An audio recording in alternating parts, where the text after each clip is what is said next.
The home win streak may be over, but the Tribe is still 10 games above 500 with the best record in the American League. Tonight, the Tribe hosts the Mariners and former manager Eric Wedge, a team they swept in April. Fausto Carmona gets the task of trying to start a new winning streak next on Sports Time Ohio. They gather beneath the Bob Feller statue tonight on a warm evening in downtown Cleveland. Here at Progressive Field, the Indians play host to the Seattle Mariners.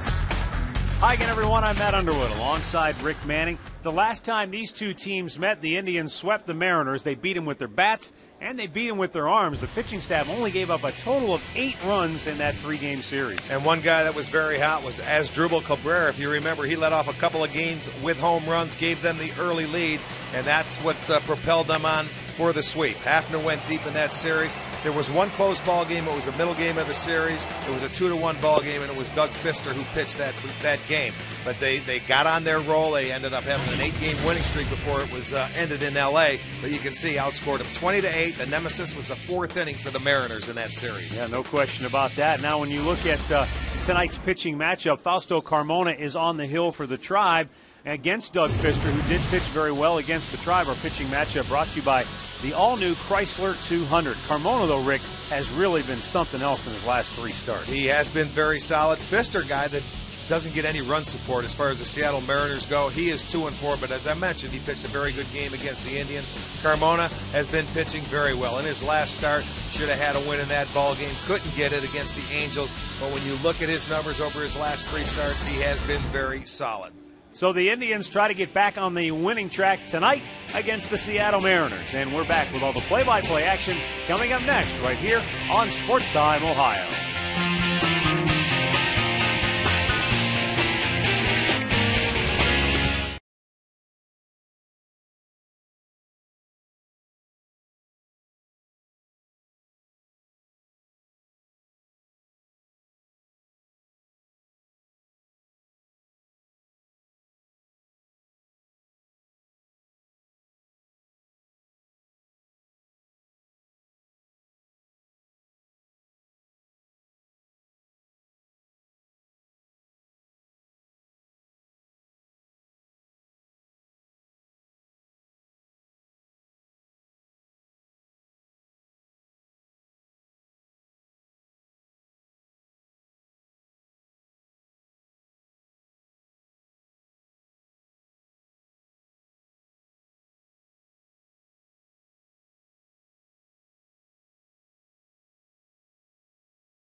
A beautiful Friday evening here in downtown Cleveland as the Indians get set to host the Seattle Mariners. Tribe 14-4 on the year at home despite having lost their last 2 straight here at Progressive Field.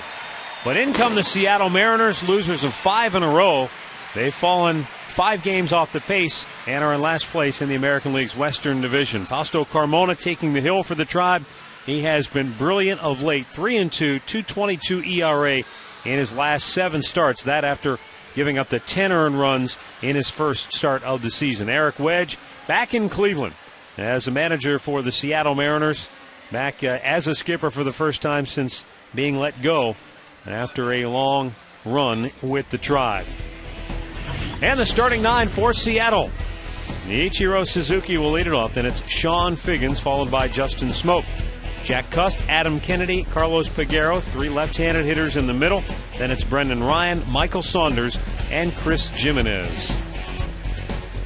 Fausto Carmona making his 9th start of the year. Fausto is 3-3. A 383 earned run average has been outstanding in his last 3 starts.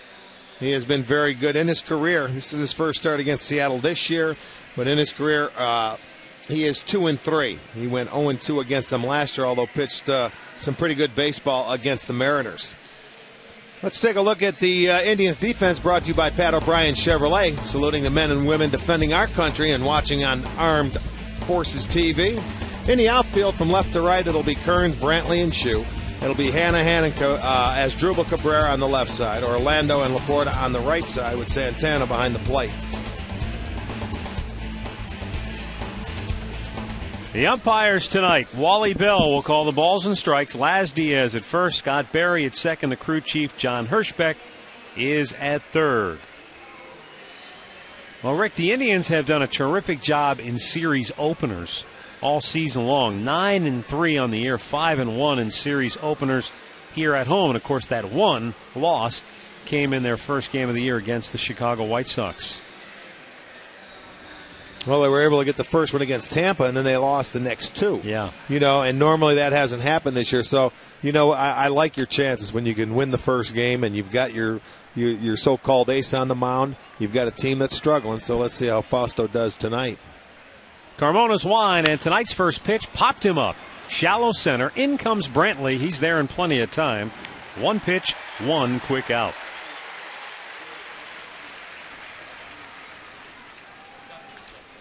.76 degrees our game time temperature tonight here in downtown Cleveland. Grady Sizemore, day-to-day with that right knee contusion. He's hoping to be back in there sometime before the weekend is over. I would look for Sunday, hopefully, to see Sizemore back in the starting lineup for the Tribe. Franklin Gutierrez, David Ardsma, they're both eligible to come off the DL, but not quite ready at this time. High and wide, ball 1 to Sean Figgins. And there is Grady Sizemore, who had that awkward slide into second base and tweaked that right knee. Not the knee that he had the microfracture surgery on.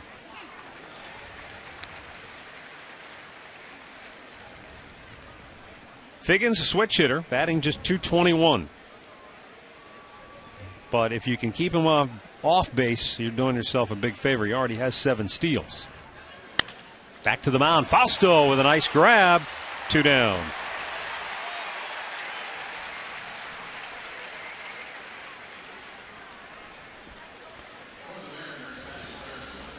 Fausto, look at him, quick as a cat, the big cat on the mound. And he gets himself in pretty good landing position right there if he's not falling off. I was just going to say, that's better than what we have seen in the past from him, where when he's out of whack, he really falls off to the first base side. Sometimes he gets really carried away. He opens up quickly and his control's off. But when he lands the way he should, he's in good fielding position. And I'll tell you, we watched his last start out in L.A., he had a real nice, fluid, easy delivery. And, his ball was moving all over the place. He's been very good the last few starts. Justin Smoke looks at a ball down low. I think what's been impressive about Carmona is that even when we have seen him, maybe get out of whack for a hitter, he's able to get it right back again quickly. Seems to be able to make the adjustments midstream now, whereas before that was a struggle for him. Nice pick by Asdrubal Cabrera, and the long throw to retire Justin Smoke. A 6-pitch first inning for Fausto Carmona, and the Mariners go 1-2-3.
Indians starting lineup is brought to you by Progressive Insurance, proud to be the official auto insurance provider of the Cleveland Indians. Michael Brantley leading it off, then it's Asdrubal Cabrera and Shin-Soo Choo. Carlos Santana equaling his career high with a 6-game hitting streak, bats cleanup. Then it's Travis Hafner followed by Orlando Cabrera, Matt Laporta, Austin Kearns, Jack Hanahan rounded out. Doug Fister on the mound, 27-year-old, 6'8", right-hander. He is 2-4 on the year. He pitched a good game against the Indians back on April 9th in Seattle. His 6 innings, 6 hits, gave up a couple of runs, only 1 earned. But he lost that ball game. Michael Brantley looks at a first pitch strike, comes in batting .291.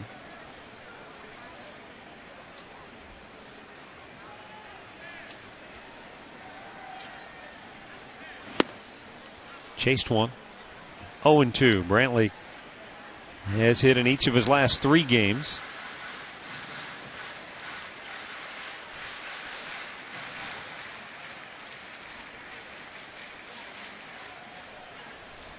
The 0-2 just missed a little bit high.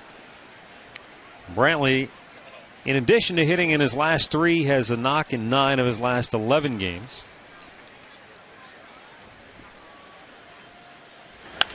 That's popped in the air. Left center field. Peguero, the left fielder, calls for it.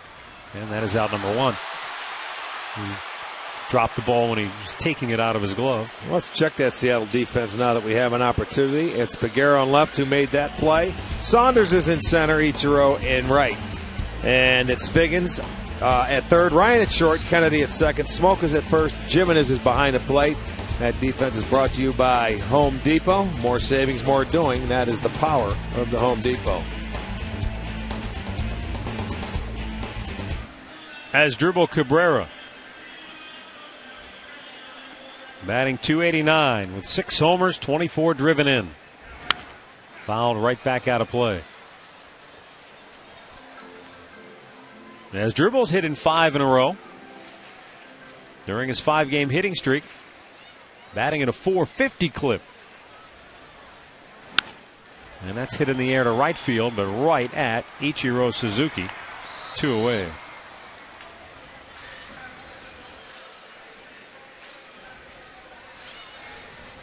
Indians overall 23-13. They lead the Kansas City Royals by 3.5 games in the AL Central. Detroit closing in on the top spot as well. They're just 4 games off the pace after the Tigers have now won 5 in a row coming into today's action. Then the White Sox 9 games out, and Minnesota bringing up the rear, having lost 5 straight, 12 wins, 23 losses. Who would have thought they'd have the worst record in baseball by the middle of May? Well, they're having a tough time scoring. You know, they're offensively they're bad, and a lot like the Seattle ball club. They haven't been able to score. They haven't had their problems. They did last year. They had a feeling going into this year they would. Well, they're the 2 teams at the bottom in terms of batting average in the American League. Seattle's dead last. Minnesota's just barely ahead of them. Choo with a smash to center.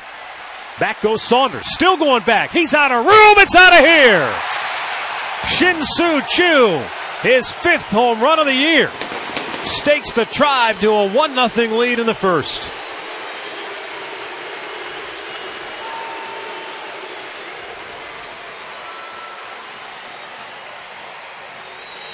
Just his 6th hit in his last 37 at-bats, but boy, did he get all of that. He sure did. This home run replay brought to you by Great Clips, great needs, great deeds, great clips. And that is a great hit right over the 400-foot side, straightaway center field.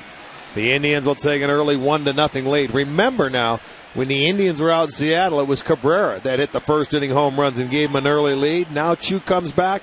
His former team, they're doing damage. His first home run since April 28th. That home run came against the Kansas City Royals. So,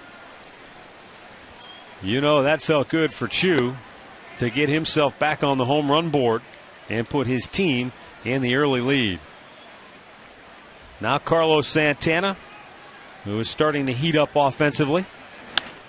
Popped him up here. Figgins has room, makes the grab. we've played one at Progressive Field, and Shin-Soo Chu's solo home run to center field as the Tribe on top, 1-0.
McDonald's. Get a home run with the delicious frappe or real fruit smoothie from McDonald's. By your Northern Ohio Toyota dealers. And by AT&T.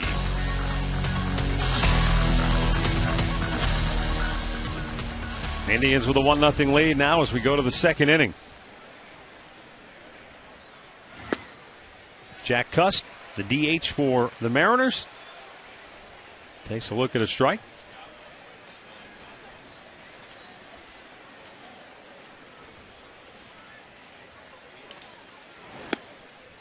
A little bit low. 1-1.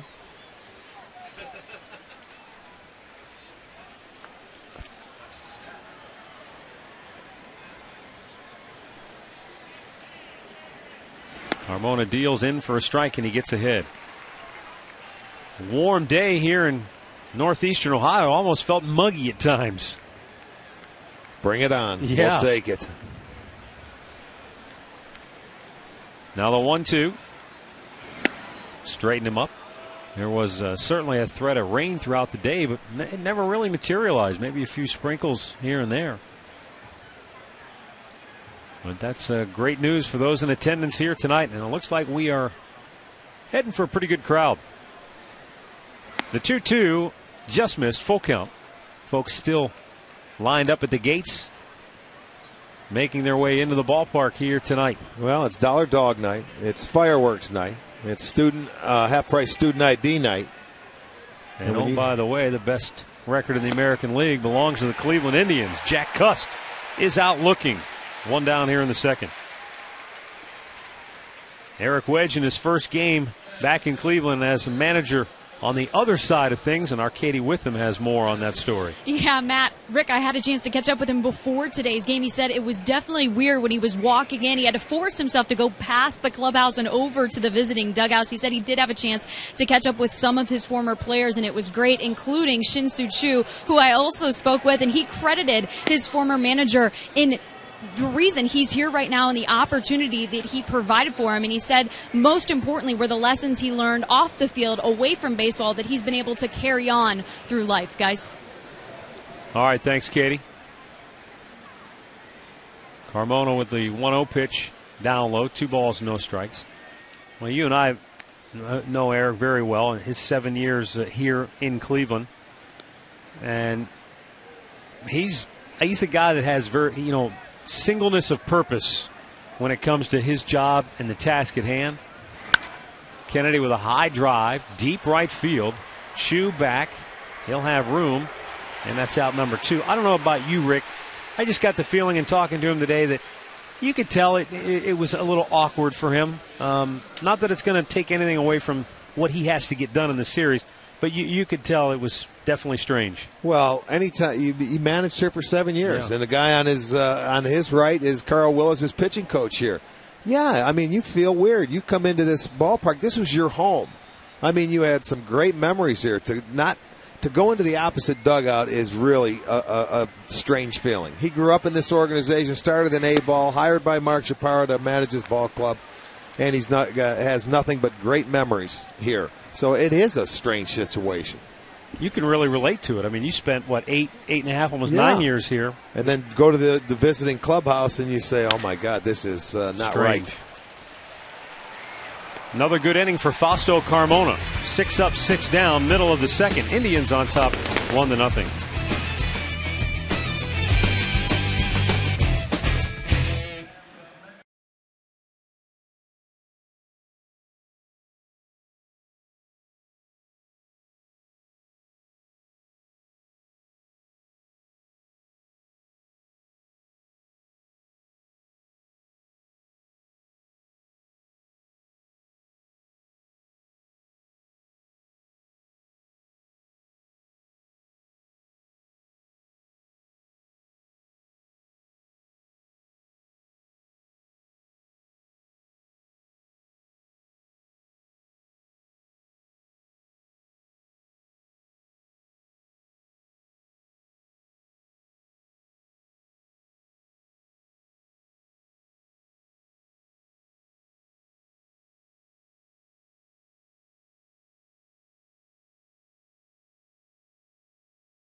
Night here at the ballpark. Big dog for $1. Holy smokes. That's the Super Jumbo. Mustard not included. Travis Hafner, Orlando Cabrera, Matt Laporta for the Tribe here in inning number 2. Doug Fister deals. Hafner pops it in the air. Foul and out of play.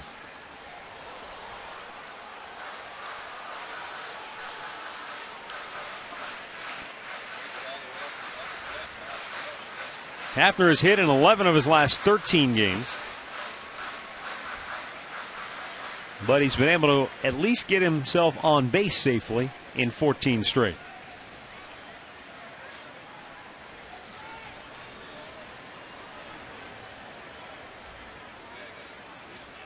The 0-1 pitch.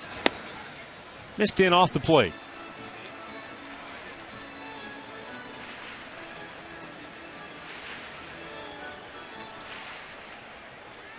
Hafner, 4 homers, 5 doubles.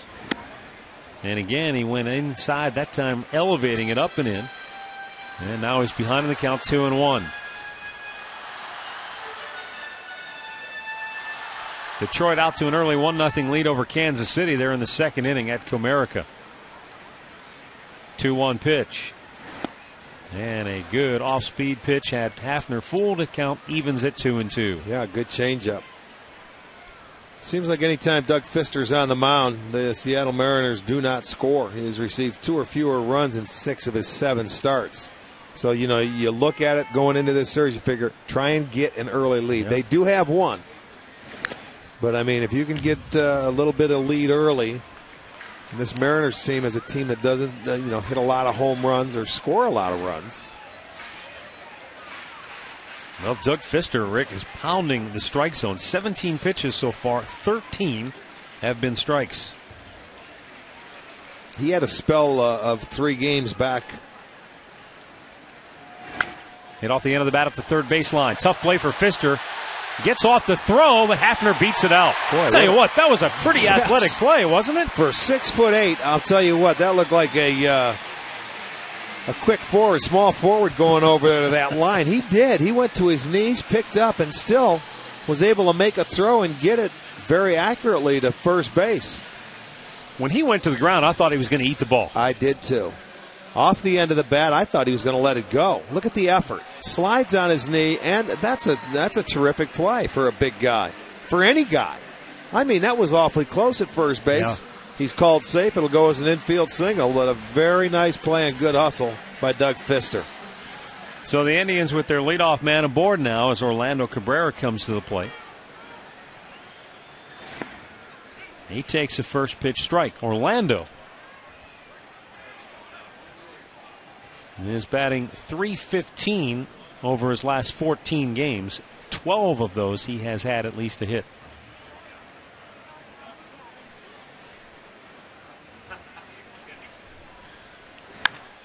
Now the other way, lower deck. Redbird just told me that was Hafner's 5th infield hit this year, which leads the team.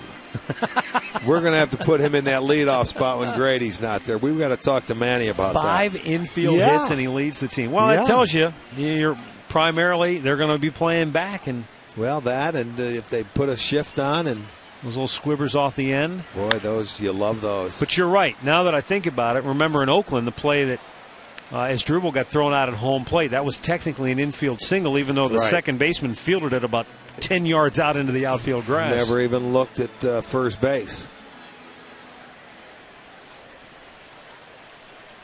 Orlando having to battle here, down in the count 0-2. Smashed on the left side. Backhanded pick by Ryan. Goes to second for 1, and they turn a double play. What a job by the shortstop, Brendan Ryan. Boy, that was a nice double play. To the backhanded side. Kennedy's able to get it over before Cabrera can get to first base. Nicely turned, and they have been turning a lot of double plays. They've turned 2 or more double plays in 5 straight games. And now that's 15 over a stretch of 5, this being game number 6.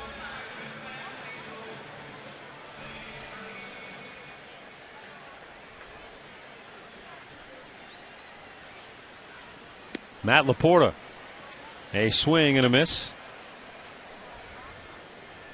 Laporta batting in the 7-hole tonight for the Indians.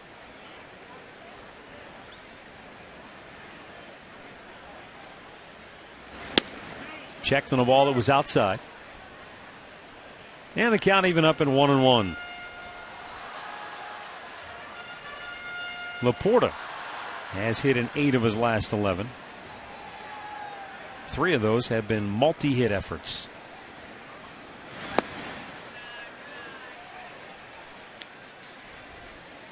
Two balls and a strike.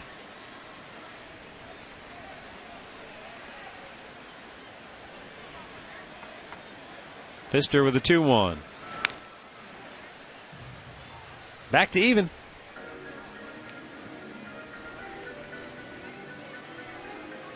Looks to me like so far when he does fall behind in the count, which has been rare here tonight, he likes to go with that changeup. Yeah.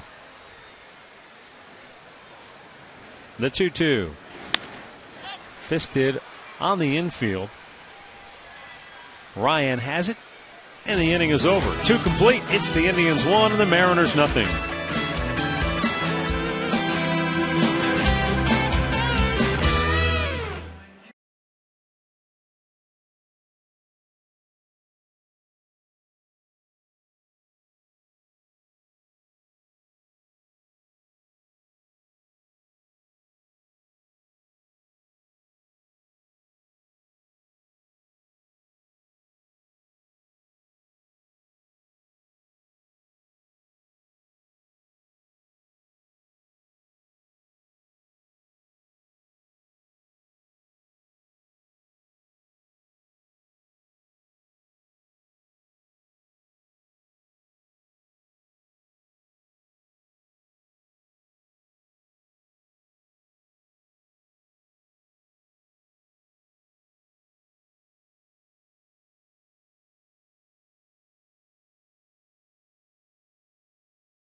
Remind you to stay tuned later in the game for our Miller Taste Greatness moment.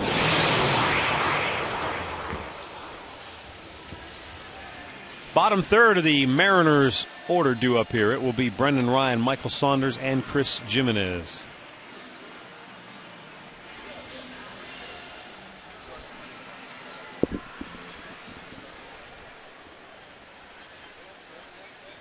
Carmona, 7 pitches in the first inning, 11 to get through the second. And a first pitch strike. Just poured the fastball in there to Ryan. Well, over the last 2 games in that Tampa series, that was the problem for the couple of pitchers that pitched there. 43% first pitch strikes. For Masterson yesterday, Carrasco the day before.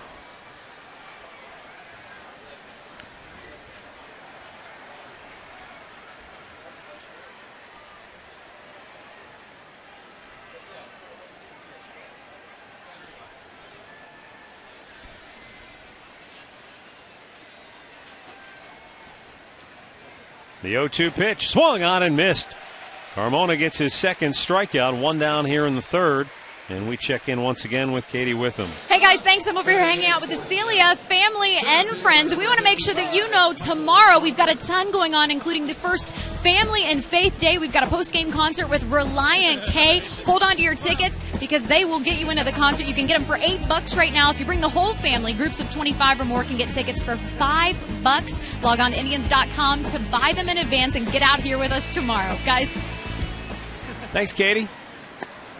Michael Saunders takes a strike.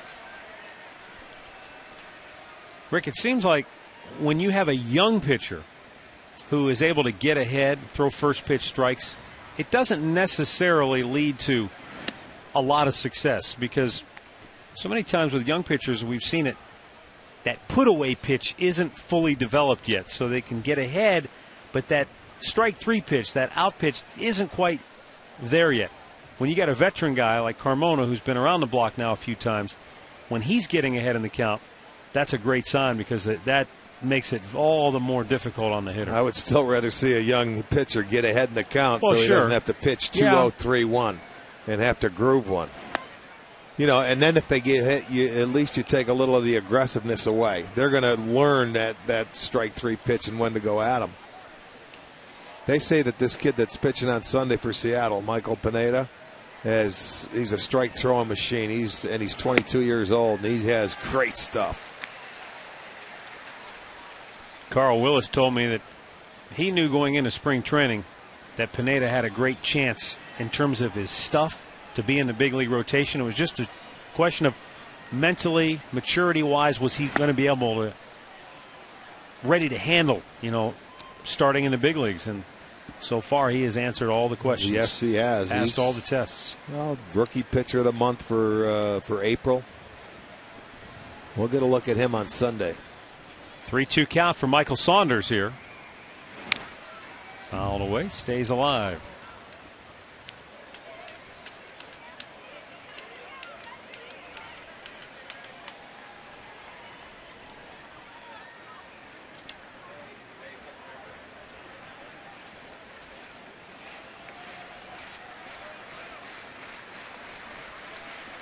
And the 3-2. Popped him in the air. On the infield, Hanahan, the third baseman. 2 down. Let's have a look at tonight's trivia question brought to you by AT&T. The only member of the 3,000 hit club to reach the milestone with a pinch hit. Wow, good question.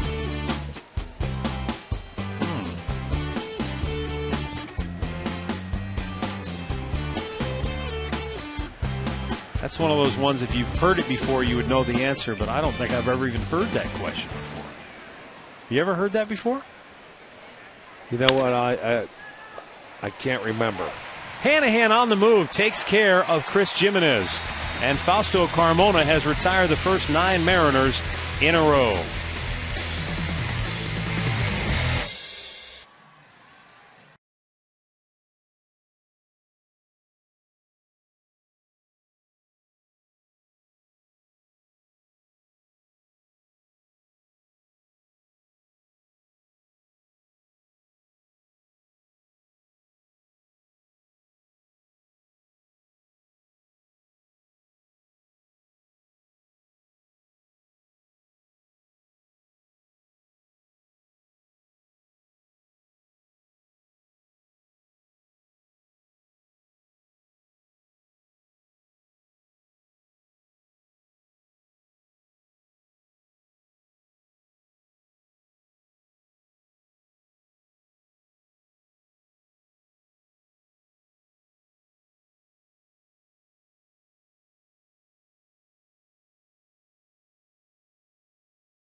The third, with the Indians leading it by a score of 1-0.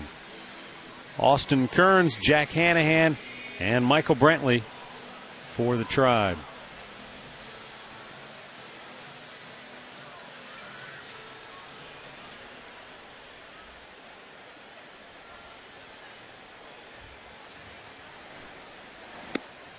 Austin takes a pitch right at the belt for a called strike.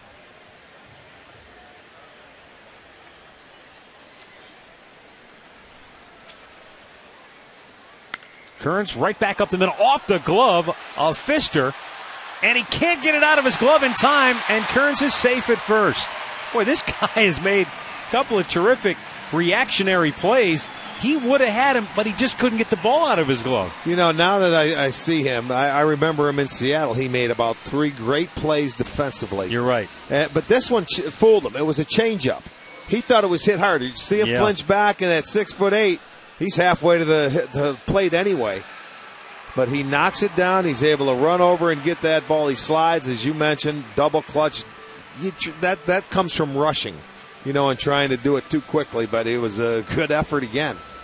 Yeah, I remember him now making a couple of really good plays when we were in Seattle defensively off the mound. Second straight inning, the Indians have an infield single to start the frame. Jack Hanahan looks at a strike.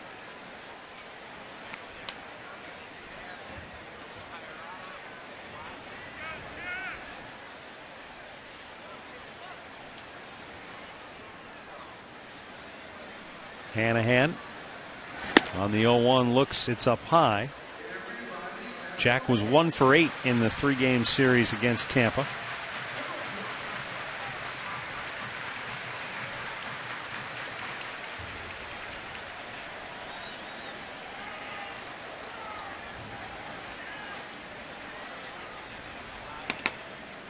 Kearns is running, and Hanahan foul tipped it into the glove. Kearns is out at second. You try the hit and run, but as a hitter, you have to put the ball in play. That's a swing. That's not a hit and run swing right there. Jack Hanahan tried to hit it too hard. You're trying to start the runner, create a hole, and get something going. Now the 1-2 to Hanahan. Got him looking. First strikeout for Doug Pfister. 2 down here in the third. Once again, let's check in with Katie Witham. She's got the latest on Grady Sizemore. Yeah, if you remember, Grady Sizemore getting hurt in that first game on Tuesday against against Tampa Bay, he does have a right knee contusion. I spoke with him in the clubhouse earlier. He said he actually hasn't done anything for the past 2 days other than rest. He did do some light baseball work today. Is not having any discomfort when he's walking, but he is having some in his joints. Hopes to be back in the lineup, though, this weekend, guys. All right, thanks, Katie. The 1-0 pitch to Brantley. Fouled right back.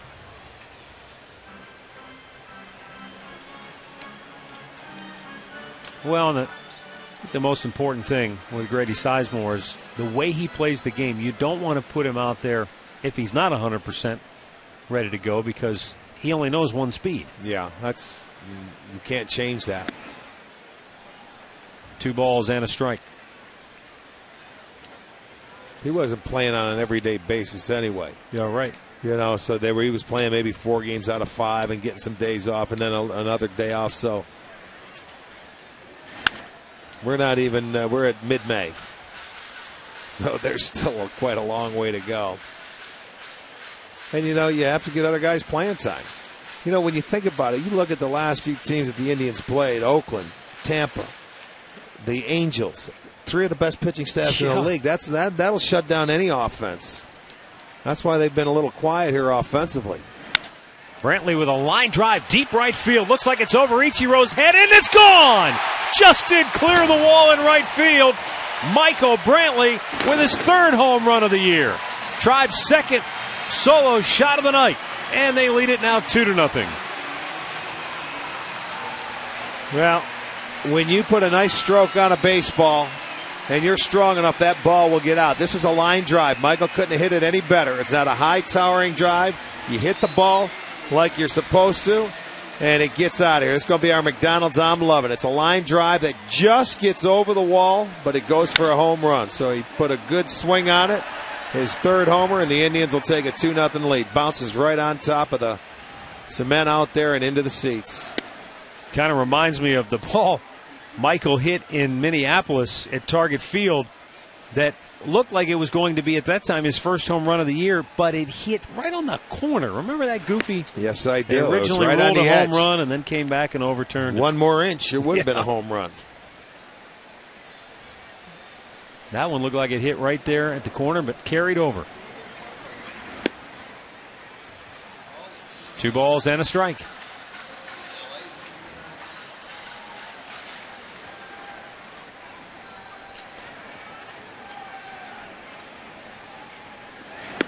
Remember, Doug Fister had only given up 1 home run in his first 7 starts this year. And the Indians have already touched him for a pair in the first 3 innings tonight.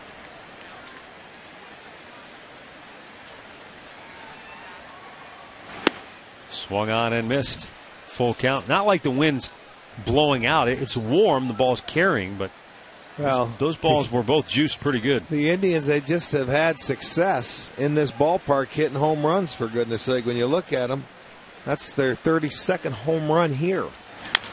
Well, Tapper back to the mound. Easy play this time for Fister. And the inning is over. But the solo blast by Brantley has the Tribe on top 2-0.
Where are they from? Niagara Falls? Look at those guys. Got their flags and everything. Yes, indeed. 4th inning here at Progressive Field. Ichiro. 2 younger brothers.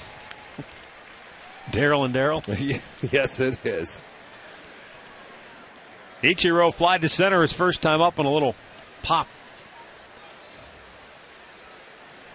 The 0-1.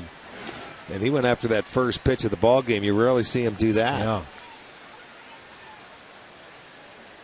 Well, they've when you have a history, and it's not much because this is the first start of the year for Carmona against Seattle. Sometimes you feel you're going to get that fastball and you just go after it and get after it, and you just happen to pop it up. Carmona guy, normally you get the ground balls when he's got that sinker working. He's 3rd or 4th in the league. Ground ball to fly ball ratio. 3rd in the league. About 2.5 ground balls for every fly ball out. The 1-2. Hit on the ground, foul. Jeff Datz with a flip to the crowd. Big Daddy. Yeah, I know he feels strange coming here as well. Spent over 18 years in this organization. Pretty much did everything. Yeah, you're not kidding. You know, as far as the organization goes, from managing to coaching to minor league coordinator. Right.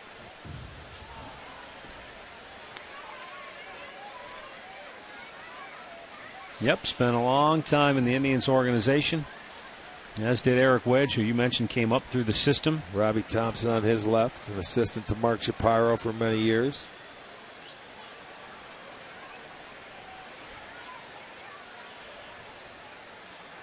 Now the 1-2.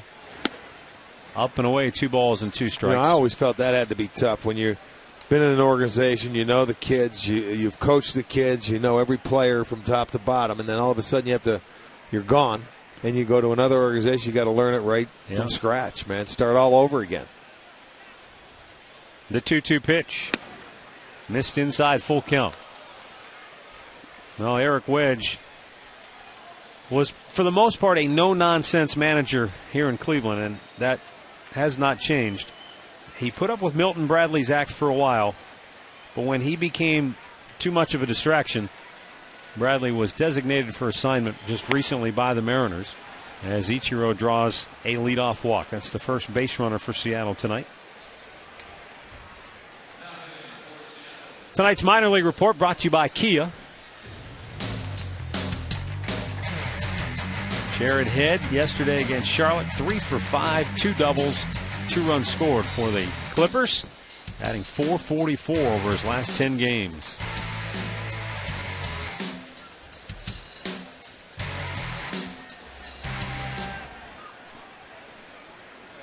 Sean Figgins tapped one back to the mound his first time up. Now Ichiro has 11 stolen bases, so Carmona will keep a close eye on him. But he picks and chooses when to run. If you just pay attention to him, he's not like in his younger day where he could just pick up and take off. He'll sit over there and wait. Just don't fall asleep on him. See, that's one thing, though, too, when you get an early lead, and it's still early in the ball game, you can take some aggressiveness away from a team. They're not a big base-stealing team, although they have 31. Grounded to first, Laporta gets one at second. The relay back in time for a double play. Well, that was nicely turned. Matt Laporta gets that ball quickly, feeds Cabrera, and then gets right back to the bag for his 3-6-3 double play. Very nice. Going back to the bag, he was just a couple of feet away, so he could just stay right there, take the return throw, and they double up Figgins. And look at that, Fausto getting into it. He loves those double plays. Makes the inning go a lot quicker for Fausto. This will be pitch number 40 on the night. And Justin Smoke fouls it right back. Smoke grounded to short his first time up, but they have the shift on for Smoke. So when I say grounded to short, he hit the ball right back up the middle, and that's where Asdrubal Cabrera has him played, with the Indians shifting the infield on him. You know, this kid is going to turn it around, and has for them, and they really are relying on him. He was part of that Cliff Lee trade, Matt, and you know, he's the young kid that came up with Texas that had great power, switch hitting first baseman, and you know, they're expecting big numbers from him, and that's why he's in the middle part of the lineup. He almost has to deliver with the amount of home runs that this team hits. Big bouncer to Orlando Cabrera. And Carmona cruising through the 4th inning. Indians on top 2-0.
Indians on top 2-0. A pair of solo homers, one by Shin-Soo Choo in the first, one by Michael Brantley in the third.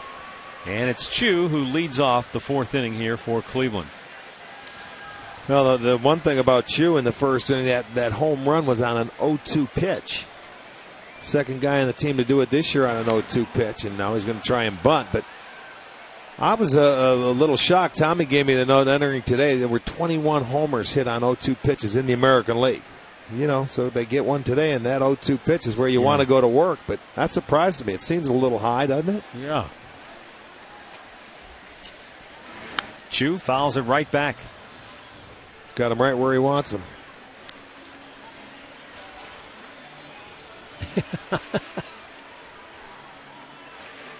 Nobody have I ever seen give up 0-2 hits like Paul Bird, though. That year. That 1 year. Was that 08? That the year was after? Maybe either 07 or it might have been 07. I can't remember, but it was unbelievable. Well, he just told us too.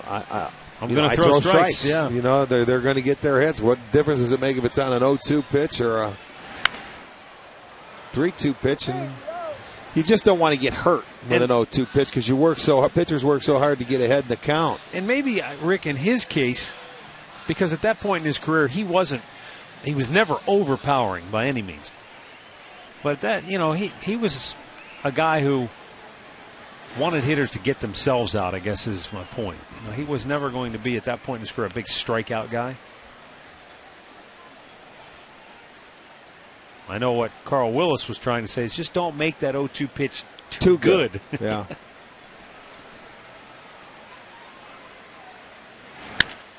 Hit up the middle. Backhanded by Kennedy. Long throw. And it's scooped nicely by Smoke to take a hit away from Choo. I'll tell you one thing. The Seattle Mariners are playing some pretty good defense to this point. That's a nice play. They turned a double play. One time, Fister's made a couple of nice attempts, and there's a nice pick on both ends. I didn't see where he had to pick it, but Justin Smoke picks it and retires Choo for the first out of the inning.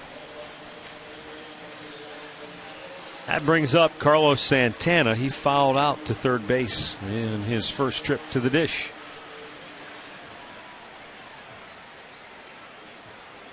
.50 pitches on the night for Fister. There's number 51. 38 have been strikes.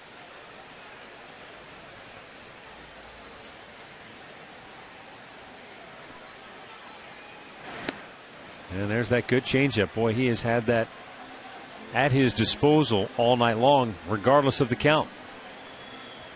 And that's about 81, anywhere from 80 to 82, maybe 83 tops. And he throws about 90. Here it comes again. And he strikes him out with it. Yeah, when you're 6'8" and you're almost letting the ball go out in front of home plate. Our great clip of the game is brought to you by Great Clips. Remember back in Seattle in the fourth inning against Jason Vargas, the Indians had a 10-run inning as they exploded. Relax, here at Great Clips. That was the fourth inning. Yeah, they outscored them. That was their bad inning out there, and that was their home opener as well. That's right. Remember, they're opening their season at home. 2 down now for Travis Hafner. An infield single his first time up. Well, Prompt's a speedster now, leading the team in infield hits with 5.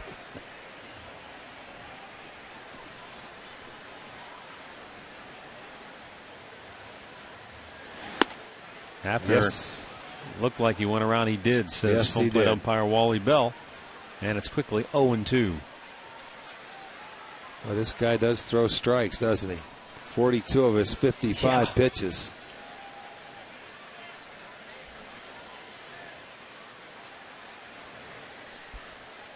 The 0-2 pitch. Down low.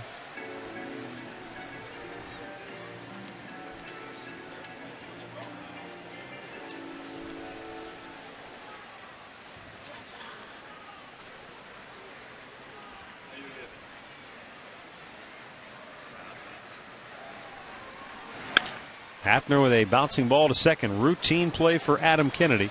And the Indians go 1-2-3 for the first time tonight. 4 complete. It's the Indians 2 and the Mariners nothing.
Proud to fly the Cleveland Indians. By your Northern Ohio Hyundai dealers, it's time to join the Hyundai movement. And by Panini's. Get overstuffed at any one of 18 locations in Northeast Ohio.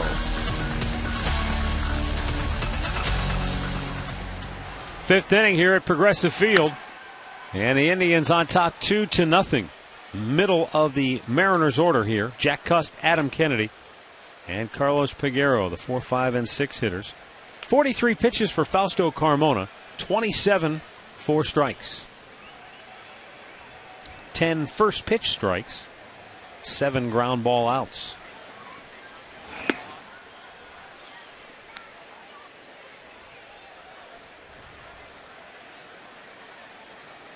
He has also struck out a pair, walked 1.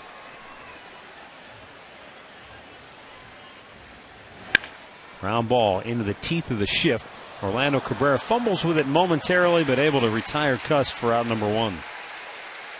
Once again, we check in with our Katie Witham. Hey guys, I'm over here hanging out with some Tribe fans, Kathleen, Chris, and Billy, and we want to let you know Kids Fun Day is tomorrow and Sunday. We've got pregame activities going on all morning long. You can come out, try your swing in the batting cages. We had snakes last time. You can make your own baseball card. Log on to Indians.com and get your tickets for this weekend. It will be a blast. Guys, back over to you.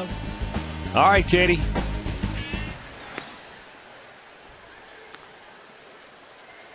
Adam Kennedy flied to right his first time up.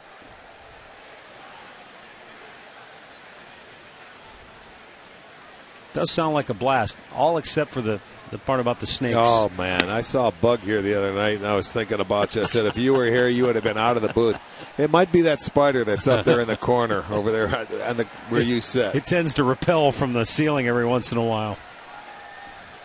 He'll be down to see you shortly. Yeah.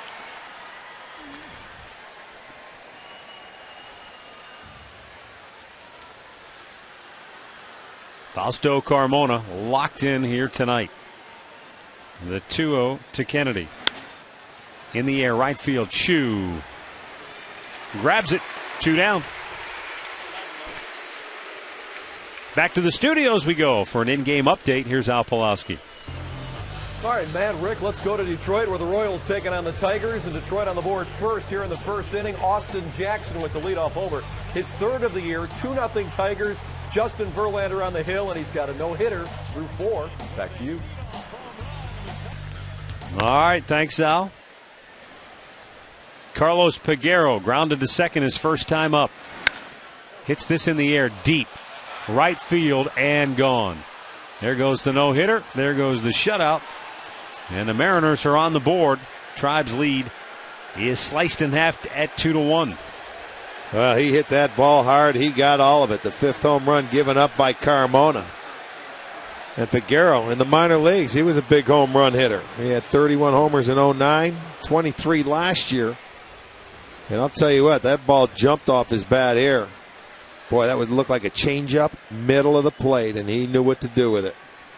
First big league blast for Peguero. Peguero is the guy who got the call up when the Mariners designated Milton Bradley for assignment. And a first pitch strike to Brendan Ryan.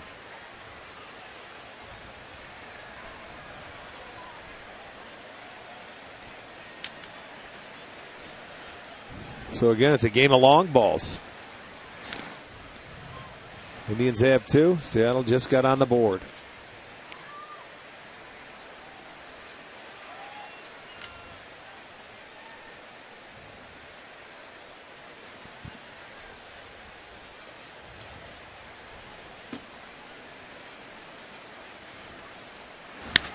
Line to center.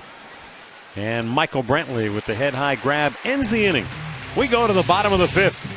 Tribe on top, 2-1.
2-1, Indians lead it. Bottom of the 5th inning. For the Tribe, Orlando Cabrera, Matt Laporta, and Austin Kearns.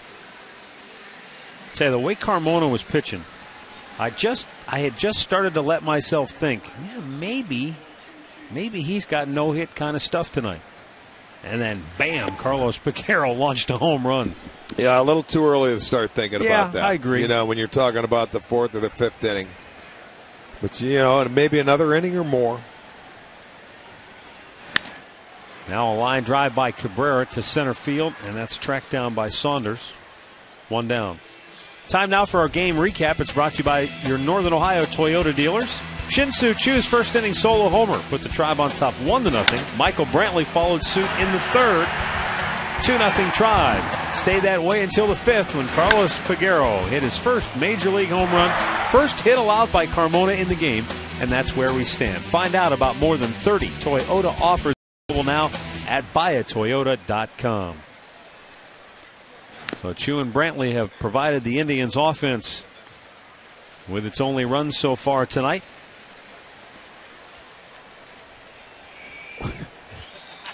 Matt Laporta popped up on the infield his last time up. Now you talk about no hitters, and you've watched a lot of baseball, and how many have you witnessed? None. Yeah. Well, technically none. Well, it's true. Last year in Detroit, I know what you're talking about.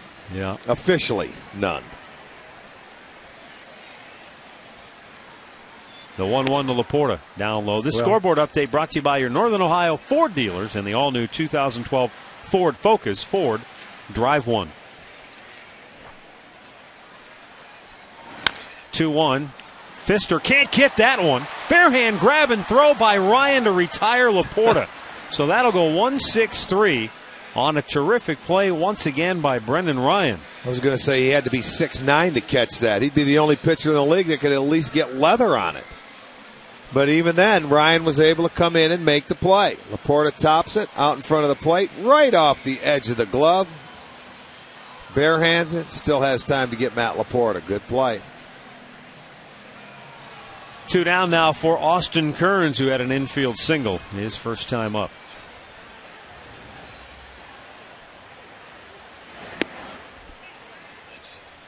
Remember, the last time the Indians faced Doug Pfister, they won that game 2-1. Yeah, that was against Justin Masterson out there. And the way both guys are pitching, I wouldn't be surprised if it ends up 2-1, although we've got a long way to go. This is pitch number 66 for Pfister with 2 outs in the 5th inning. And another little tapper. Pfister again makes the play. He has helped himself a number of times here tonight. And the Indians lead it 2-1 through 5 innings.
Pick up your Wahoo Bucks $5 discount coupons for the Subway Extreme Fan Zone. Place to be for a chance to win Subway gift cards, Indians fun money, and you'll get great discounts on your next Subway purchase. Subway, where winners eat.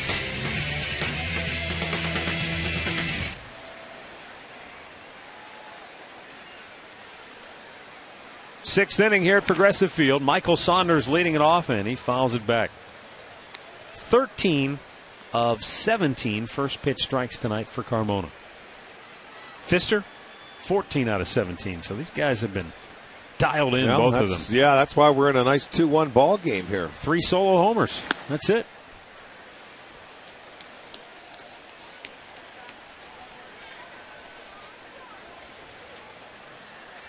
Now Seattle, and this is not necessarily unusual, 13 batters have seen 3 pitches or less. They've tried to be aggressive against Carmona. Not a guy necessarily that you want to try to work in the count if he's throwing strikes early. When your offense is struggling, to score runs, you try anything. You'll go a little, you'll try to be aggressive, you'll try and be patient. The bottom line is you got to get a couple of key hits when it counts, and that usually loosens it up. Get on the ground, foul. And that's what takes away. That's why I said if you can get a lead early on this team, their aggressiveness, you got to take a little bit away from them. They know they're not a team that's going to go out and score a lot of runs. 19, half their games have been decided by 2 or fewer runs. A lot of 1-run games, a lot of 2-run games. The 2-2 pitch, a little bit low. That's the one thing that Eric Wedge, when I spoke to him before the game, he was encouraged by the fact that even though they've lost 5 straight, they've been in these games. They've lost a number of them in extra innings. Well, we witnessed it when he was here. How many times did this ball club, even if you lost the game, they had an opportunity? Yeah. They bring the tying run to home plate or an opportunity to win the game. That's all you can ask your team to do. 3 of their last 4 games have been in extra innings, and they've lost them all. Well, yeah, because their closer has picked the wrong time to blow a few saves. Last night they were losing 1-0 in the 12th, or winning 1-0 in the 12th. They gave up 2 in the bottom. On the ground, Orlando Cabrera tosses out Michael Saunders, 1 down. New at STOHD.com is STO Auctions. Right now you can bid on a $15,000 vinyl siding project from the siding experts at Garfield 12323. Log on to STOHD.com, click the STO Auction banner. Bidding ends Sunday at 9. 1 down for Chris Jimenez, who bounced out to third his first time up.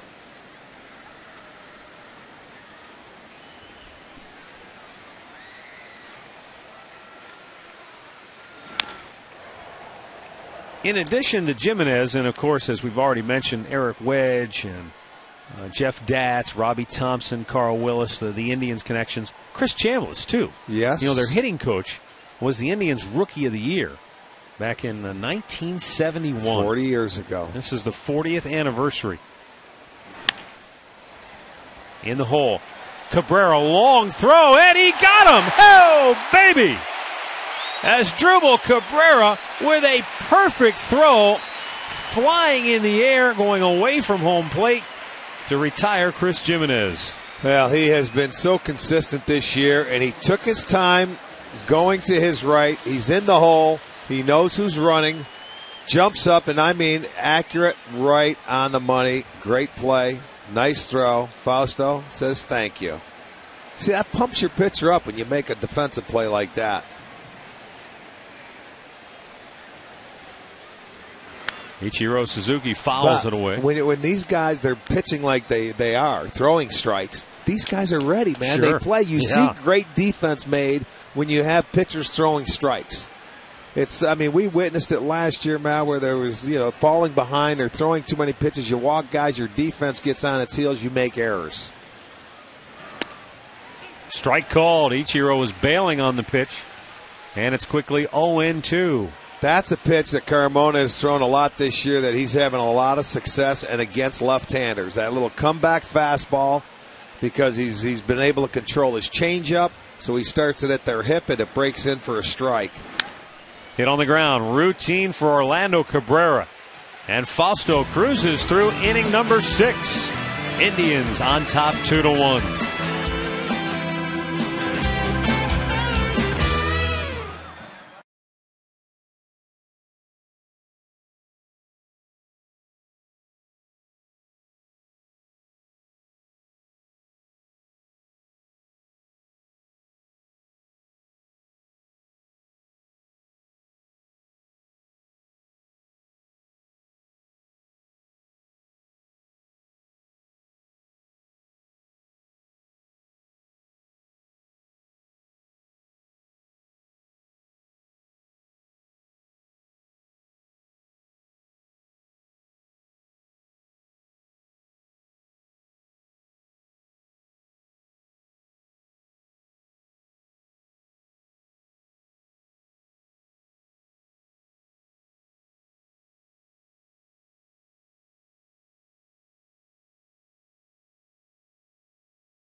Sixth, and Jack Super Manahan will lead it off.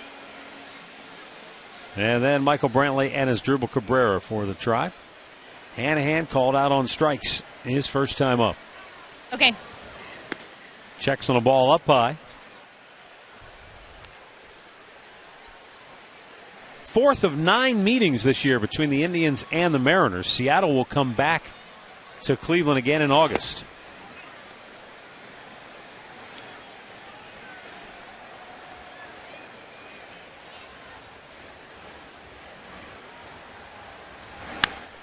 Back out of play.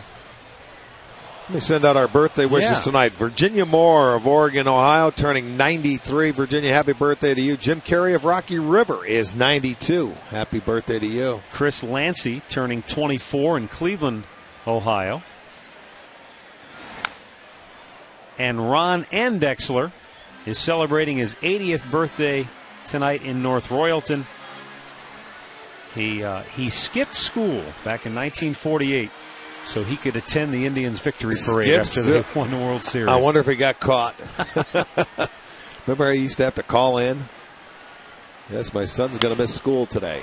Try to alter your voice. Oh, this is Mr. Manning. It never worked. I tried it one time and got caught. Go figure. Doug Fister just over the 70 pitch mark now tonight. 53 have been strikes. Hanahan down on the count, 1-2. In the air, left center. Peguero calling for it, and the center fielder Saunders comes over to grab it, one away. Back downstairs we go. And let's check in once again with Katie Witham. Hey guys, I'm over here hanging out with Frank and Joe. They're part of the Big Brother Big Sister program. Tonight is their activity. Joe, what do you think so far? I think this game has gone great. I love you, Mom.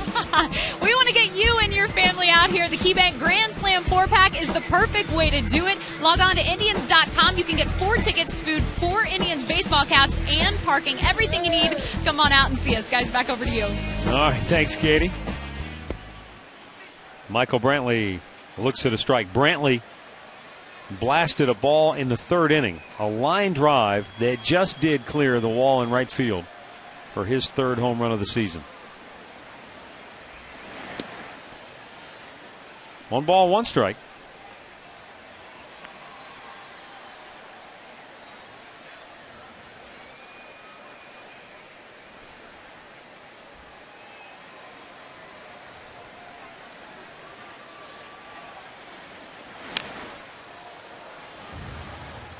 1 ball, 2 strikes. Let me ask you, when you played, did you have superstitions? I mean, were you are you superstitious by nature? Not really, no.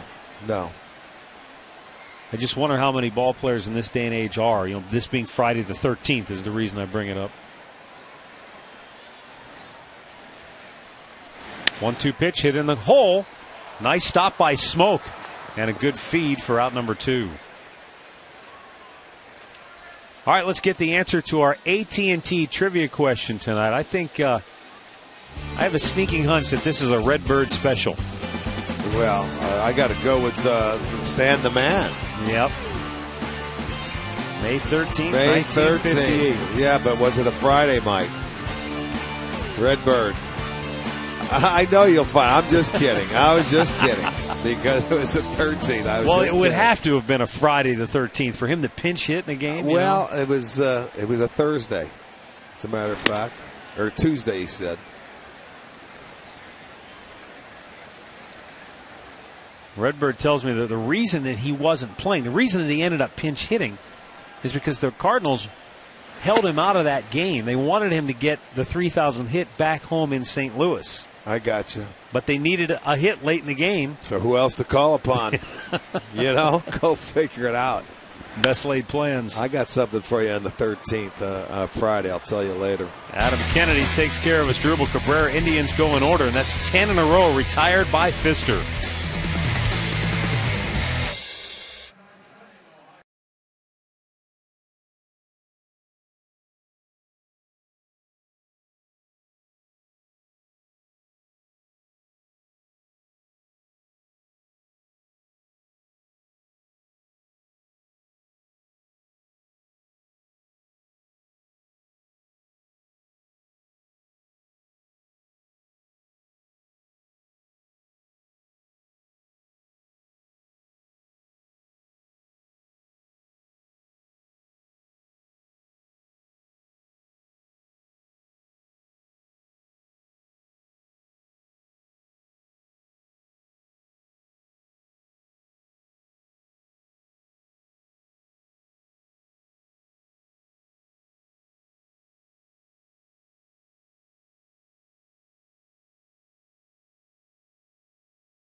Locations in Northeast Ohio.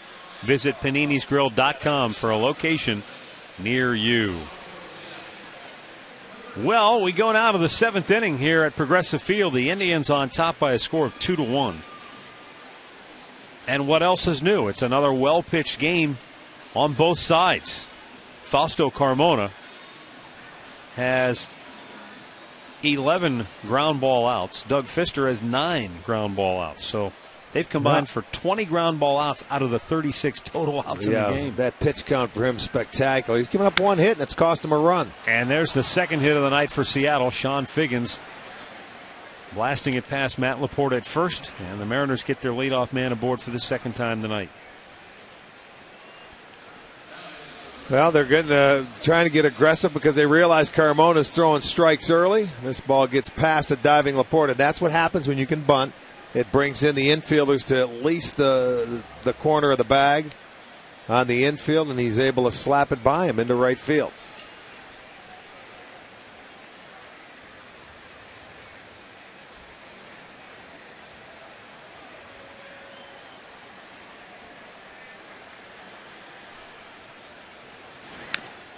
Smoke fouls it away.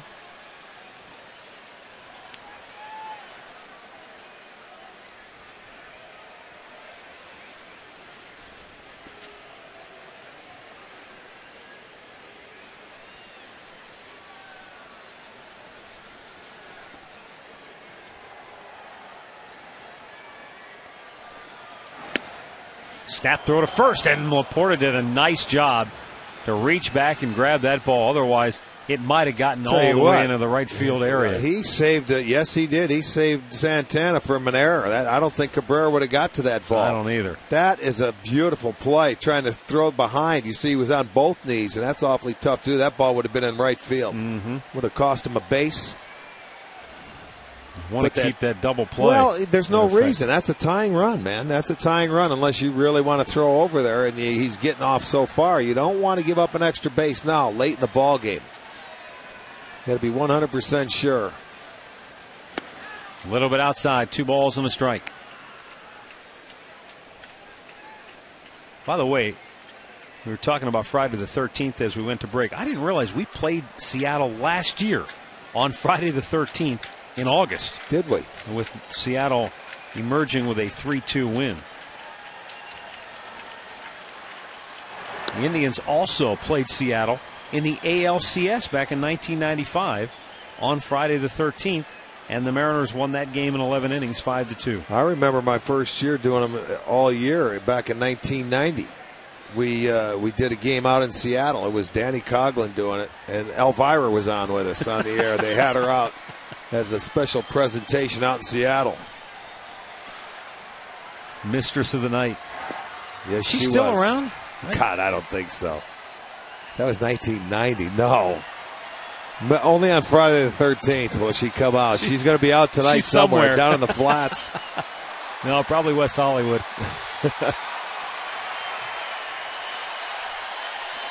Indians with the shift on in the infield. 3-1 count for Justin Smoke. One of the few times Carmona's been behind. Figgins takes off. Smoke slugs it in the air to center. Deep center, way back, and gone to the Indians bullpen. Justin Smoke turns that Carmona pitch around, sends it out of here for a 2-run homer, and just like that, Seattle takes a 3-2 lead. Well, you want to talk about some raw power. This ball had some carry. Michael Brantley just sit and watch that ball, how far it went into the Indians bullpen. Check out the location. His first one was down the middle. There it is, out over the plate, a 90-mile-an-hour fastball, 2-seamer. And that thing goes a long way. That hits 3/4 of the way up into that bullpen. And Seattle now has a lead, 3-2. And now Jack Cust 0 for 2 at the plate. All the runs scoring via the home run ball. That is Smoke's 6th home run. And that's the 6th that Carmona has given up this year.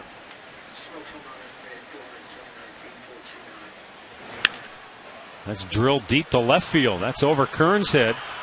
Short hops the wall. Cust turns for second base. Throw by Kearns is offline, but Cust able to hang on to the bag for a double. So 3 straight hits for Seattle to open the 7th inning, after Carmona had limited them to just 1 hit through the first 6 innings. Well, Cust has always had good power the other way. You see how he stays inside the baseball, and he drives that ball over the head of Kearns. Not many left-handers drive the ball to left field. He did right there. Comes in with a double. His 8th double of the year.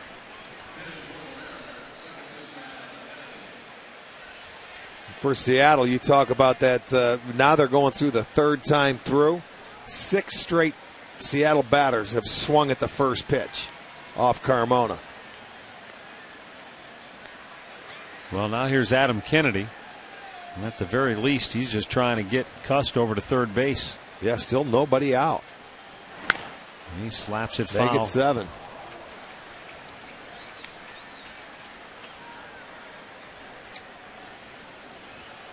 Justin Verlander still no-hitting Kansas City up in Detroit. Tigers on top 3-0. They're in the 6th inning. Here we're in the 7th. Tribe now down 3-2 and a swing and a miss. No balls, 2 strikes.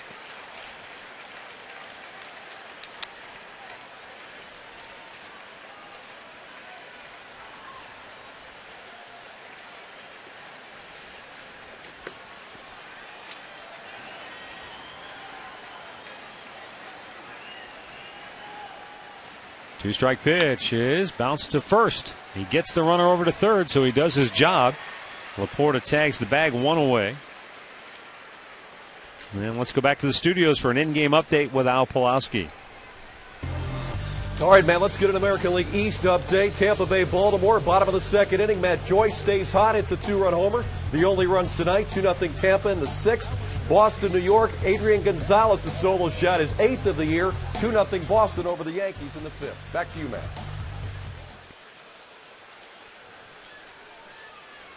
Indians bring the infield in now with a runner at third and 1 out. Carlos Peguero homered his last time up.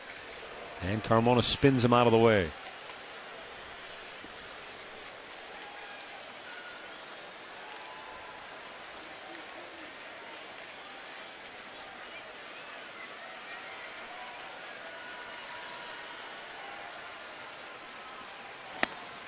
Missed inside. Yeah, he's trying to stay in tight. He left him a ball out over the plate in his last at-bat, and he gave it a ride.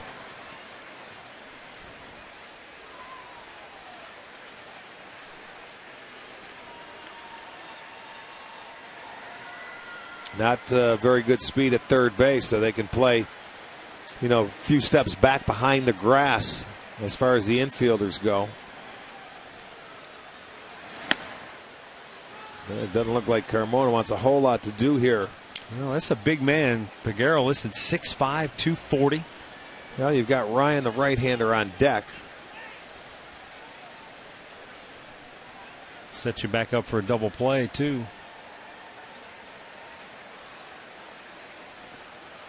Yep, they're not going to give him any breathing room. They're going to stay right in there, and they missed. Pretty much a pitch around there. Yep. If he wanted to get himself out, they were going to let him. And Tim Belcher's going to come out and talk to Carmona before Ryan steps in. This next pitch for Fausto will be number 80. He's made more pitches here in the 7th now than in any other inning so far tonight, which is no surprise since he only gave up 1 hit coming in to this 7th inning. But the Mariners making the most of their limited opportunities. Single and a 2-run shot to open this inning, and they now have a 3-2 lead. Well, they know what they're on the same page. Let's get a ground ball here. Brennan Ryan will be the hitter. He struck out in his first at-bat and hit a fly ball to center in his second, but you don't want to see a fly ball in this at-bat. Carmona looking for that patented double play ball. Well, here. he has 5 on the year and 1 in tonight's ball game. And they will play for the double play up the middle. Both Cabreras are at double play depth.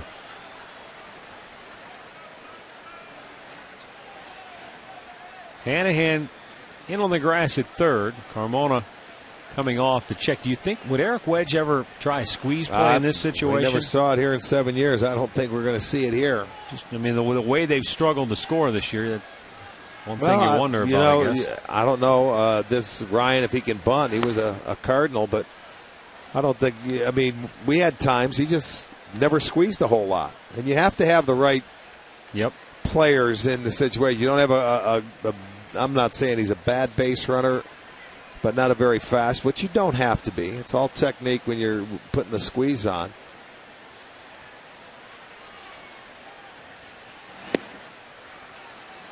Two balls and no strikes.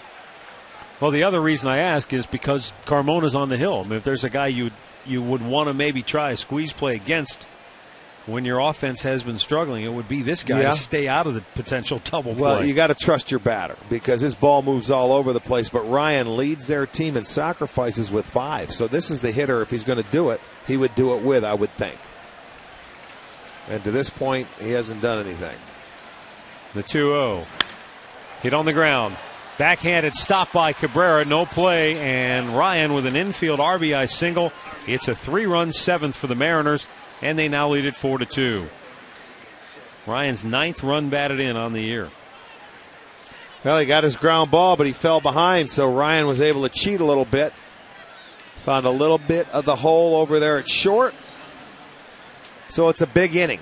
And in the last week, this is the one thing the Indians pitching staff starting to do. give up big innings. Yesterday was a 4-run inning. 3-run innings were a thing that they never gave up a lot of.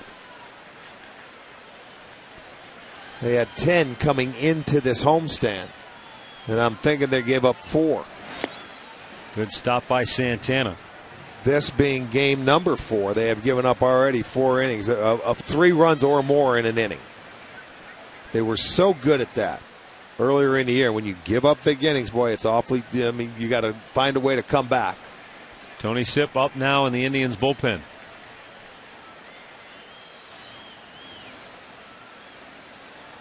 Carmona's 1-0 pitch is smashed foul, back out of play.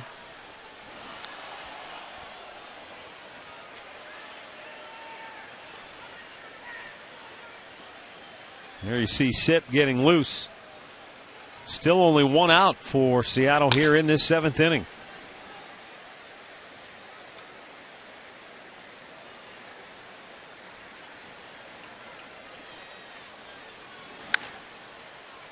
Fouled up the first base side.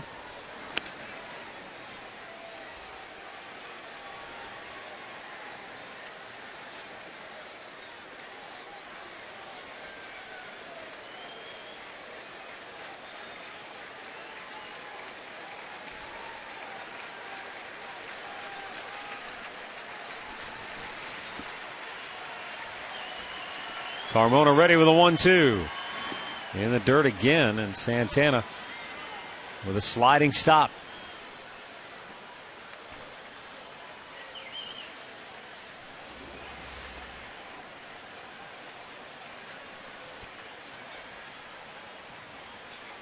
Four runs on 5 hits now for Seattle. 2 runs, 4 hits for the Indians.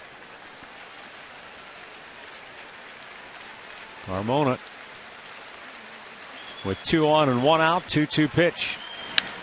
Hit on the ground, foul just past Laporta.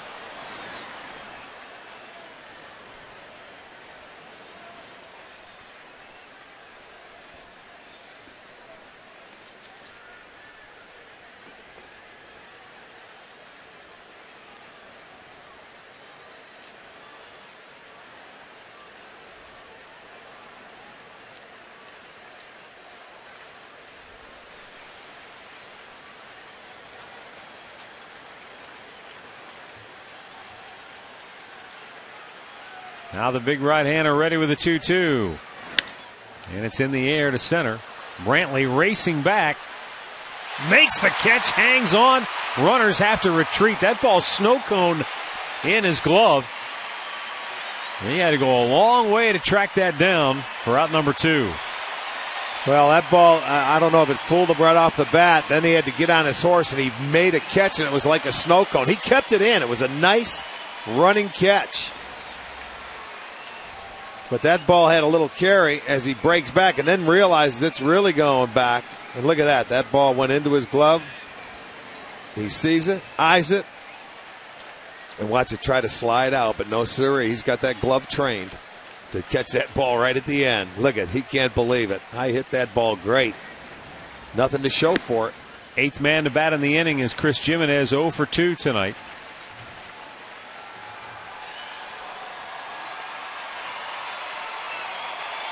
A 25-pitch 7th inning for Carmona thus far. Pitch number 90 on the night. Foul third base side. It's 0-2. Coming up for the Indians in the bottom of the 7th, it'll be Shin-Soo Choo, Carlos Santana, and Travis Hafner. Carmona trying to make sure this Mariner lead doesn't get any bigger.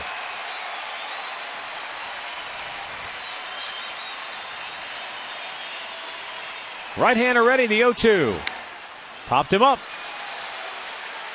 Shin-Soo Choo gliding in. Makes the catch. Stretch time here in Cleveland. Mariners now on top, 4-2.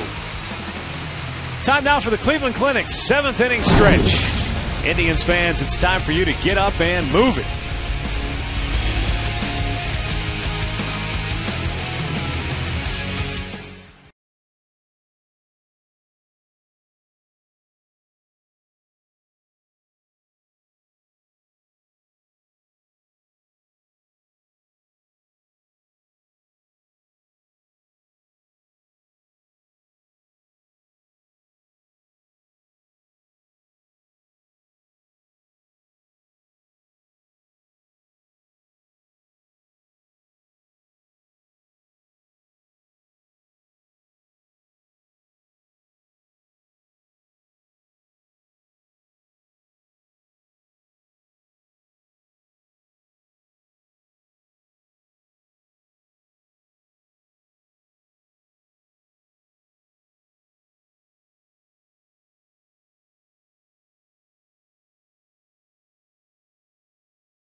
now as we go to the bottom of the 7th inning. And for Doug Fister, he is now armed with the lead for the first time tonight. Don't think he's not excited about getting some run support for a ball game, because, when you look at him, 1 run or no runs in 5 of his 7 starts. So he's 3rd or 4th lowest in the AL. So he gets 4 runs. He's got a 2-run lead here going to the 7th. So the Indians and their Progressive Field magic are going to have to take place here tonight from the 7th inning on. Shin-Soo Choo homered in the first inning, was robbed of a hit his last time up.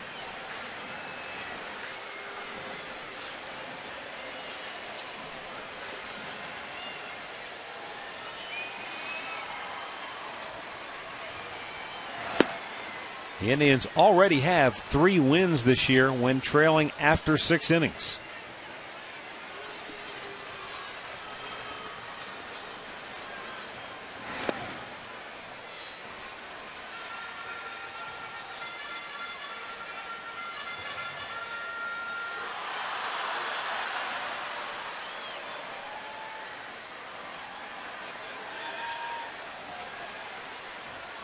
The 1-1.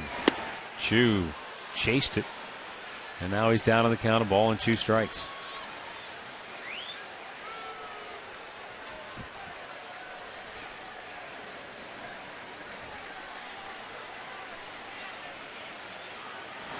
Got him. Yes, he did.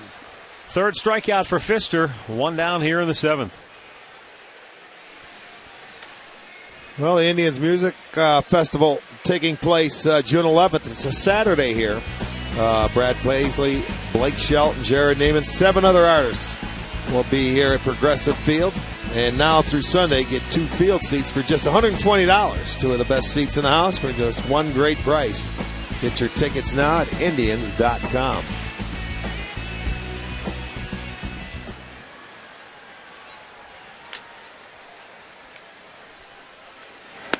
Carlos Santana, 0 for 2 tonight. Struck out his last time up.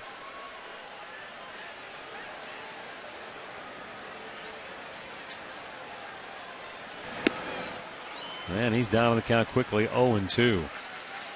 Boy, Fister comes out throwing strikes, doesn't he? They give him the lead, and he hasn't stopped. 85 pitches, 64 have been strikes. He has had 10 0-2 1-2 counts tonight.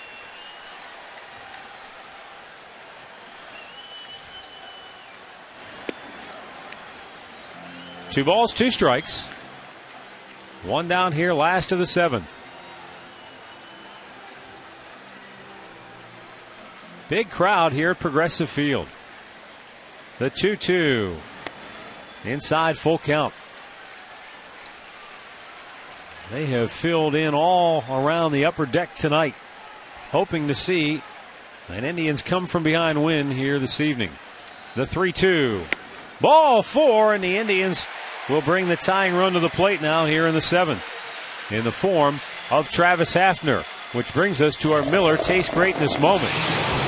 Last year, August 13th, that Friday the 13th game, Travis Hafner with his 11th grand slam in his career off Felix Hernandez.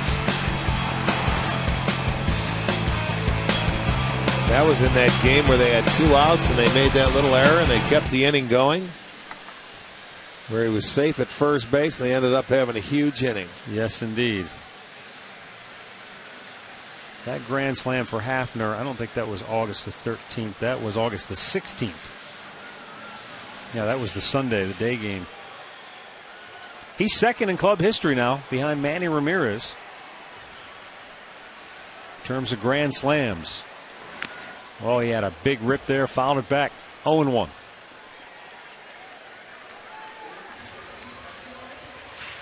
Well, he let it loose. And they got to have the same approach that the Mariners did with Carmona, because he's throwing strikes.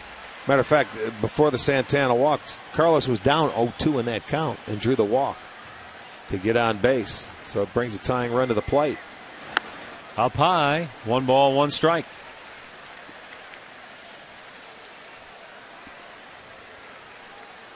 Hafner and then Orlando Cabrera here in the 7th.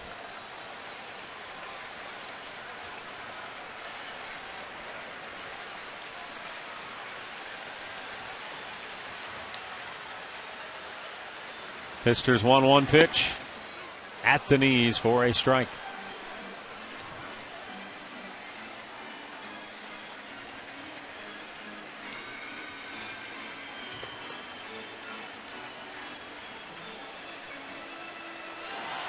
Santana, the runner at first, held there by Smoke. A 1-2 to Pronk. Oh, he rings him up. Hafner does not like the call by Wally Bell.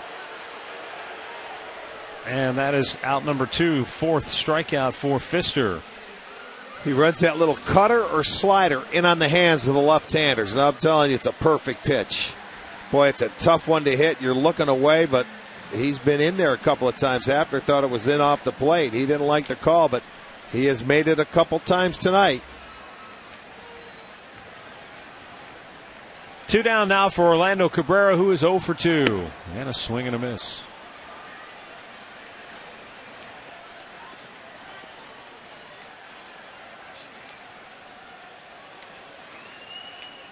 '95th pitch of the night right here for Pfister.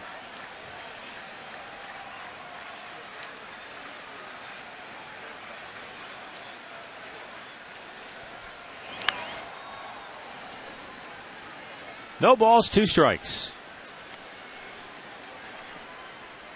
This Indians offense has really been stymied over the last week. And a lot of that has to do with the fact that they have faced some very good pitching. And I guess you face enough of it, it can put you into a slump. Well, good pitchers are going to get hitters out. I don't care if they can continue to make their pitches. Struck him out looking. So Wally Bell rings up the last 2 Indians to end the 7th. 4-2 Mariners.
Is presented by the authority of the Cleveland Indians and may not be reproduced or retransmitted in any form. And the accounts and descriptions of this game may not be disseminated without the express written consent of the Cleveland Indians.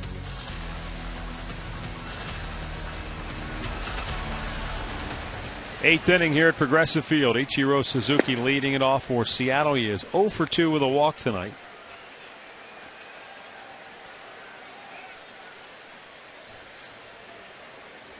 He'll be followed by Sean Figgins and Justin Smoke here in inning number 8. 1-1 the count. Carmona was cruising along here tonight through 6 innings, that allowed 1 run on 1 hit, a solo homer given up to Carlos Peguero in the 5th. But in the 7th inning, he ran into trouble, and the Mariners touched him for 3 runs. Orlando takes care of Ichiro 1 away. Tonight's box score brought to you by your Northern Ohio Hyundai dealers, introducing the Hyundai Assurance Trade-In Value Guarantee. See your Hyundai dealer for details. Smoke the 2-run homer in the 7th that put the Mariners on top 3-2. And then Brendan Ryan with an RBI infield single, scoring Jack Cuss to make it 4-2. Figgins looks at a ball down low. He is 1 for 3.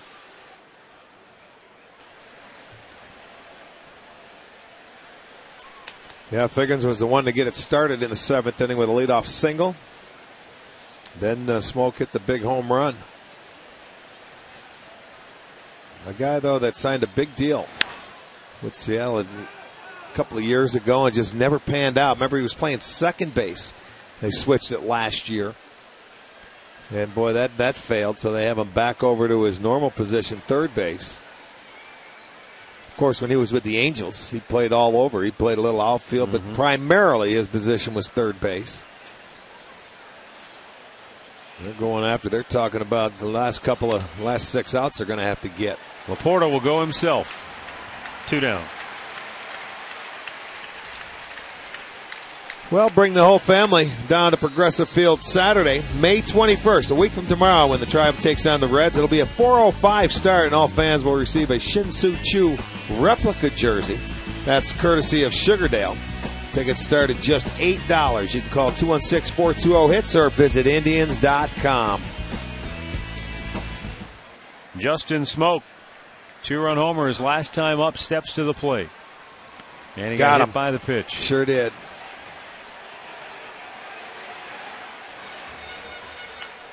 So Smoke goes down to first. And that'll bring up Jack Cust. You know, you just clipped him. That's all. A little off the jersey. Could barely see it. Turns away from it, but it does get a piece of him, so he'll take first base. Jack Cust doubled off the left field. He actually short hopped the wall in left field his last time up. Yeah, he drove it over the head of Kearns. Yeah. And this is one of the guys, although Jack Cust will strike out a lot, he's one guy that, as a left-handed hitter, can drive it over the head of a left fielder. Not many left-handed hitters can do that. You know, normally they hit line drives and they sink in front of them. But when you get a lefty that can drive it over your head, that's a tough play. Now, the right fielder, many right-handers can go the other way and drive it to right center field. Santana out to talk with Carmona, whose next pitch will be his 100th of the night. Tony Sipp up in the Indians bullpen.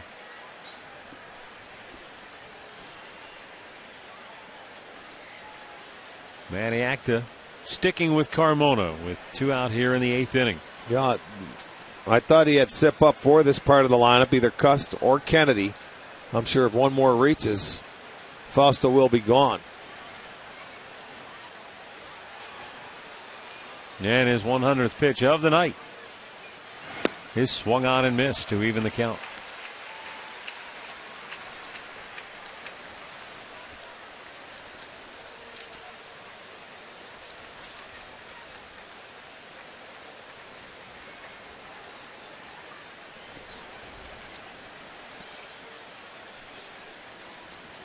Now the 1-1.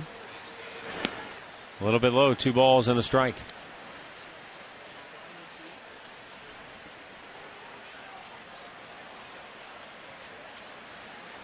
Carmona came into tonight's game having allowed just 3 earned runs in his previous 22 innings. And he was scoreless through the first 4 before yielding the 2-out solo homer to Carlos Peguero in the 5th.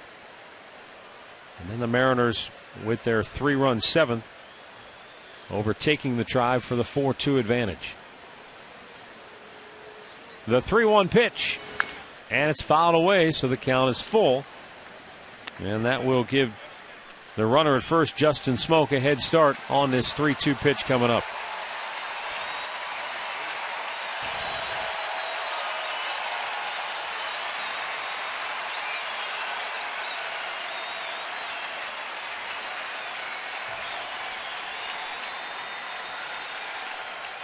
Big crowd here. Progressive Field has been quiet, really, since the third inning.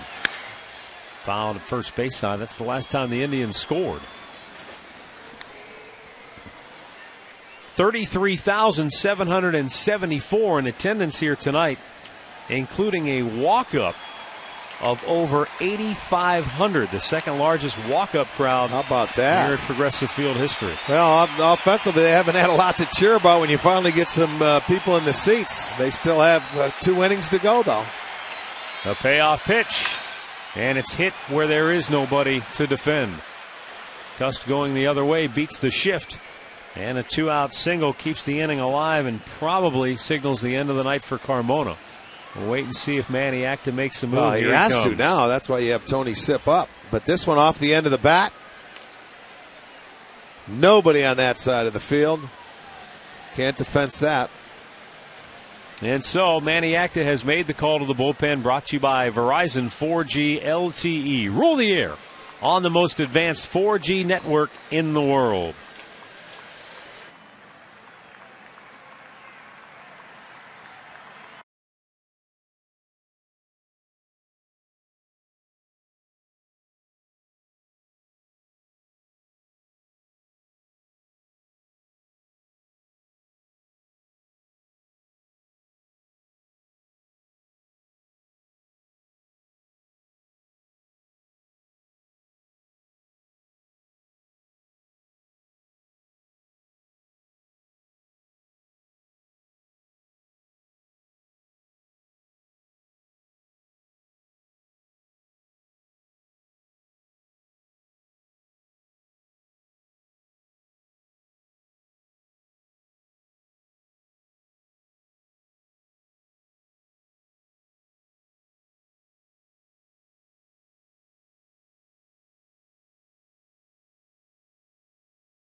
Inning.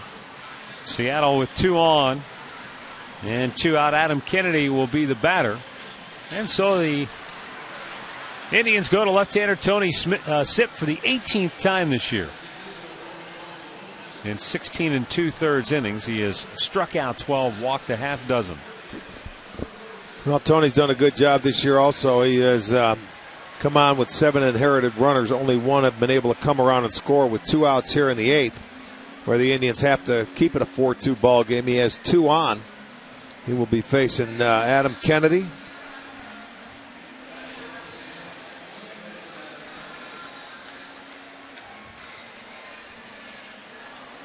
Carmona disappointed perhaps in the way this game turned out for him after he had the lead going into that 7th inning, but surrendered the 3 runs. And now on the short end of the 4-2 score. Sipp needs to get this 3rd out to keep the Indians within striking distance. Kennedy pops it straight up on the infield. In charges Laporta. Cabrera calling for it. And Orlando grabs it to end the inning. Tribe coming to bat in the bottom of the 8th. It'll be Laporta, Kearns, and Hanahan when we come back.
Doug Fister has been pretty good for Seattle tonight. It's the second time he's pitched against the Indians, the second time he has given up 2 runs. Last time he went 6 innings. He's gone 7 to this point and taking him into the 8th. And he will reach the 100 pitch mark in this inning. But they have not hit him. They played some solid defense behind him. He's given up just 4 hits. 2 of them have left the park. Solo home runs. One by Chu in the first. Second by Brantley in the third. Well, this is a good sign. 3-0 to Matt Laporta. 0 for 2 tonight. Austin Kearns waits on deck.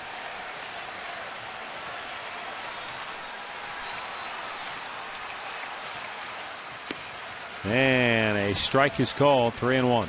Indians a little shorthanded on the bench tonight when you consider Grady Sizemore is not available. The 3-1. Another strike. He's back to a full count now.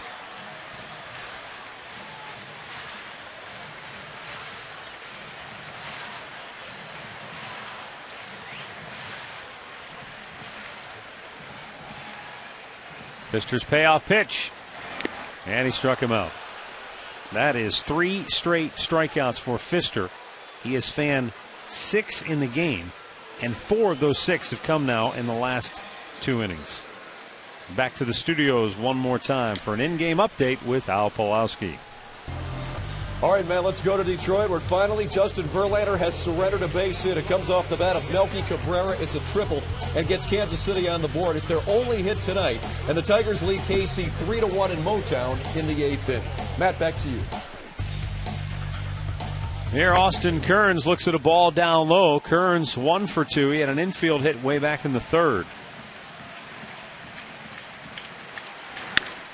There's a liner to left. Right into the glove of Peguero, 2 down. That'll bring up Jack Hanahan. He is 0 for 2 tonight. Boy, it's amazing how quickly an inning can turn. He falls behind Laporta 3-0 and comes back with 3 straight strikes to get him. Yeah, 4 pitches later, he has 2 outs and nobody on.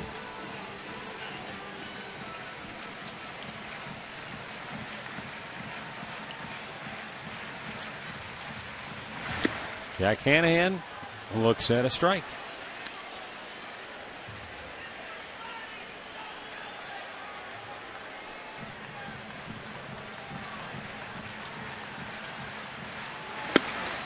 A little bit outside, 1-1.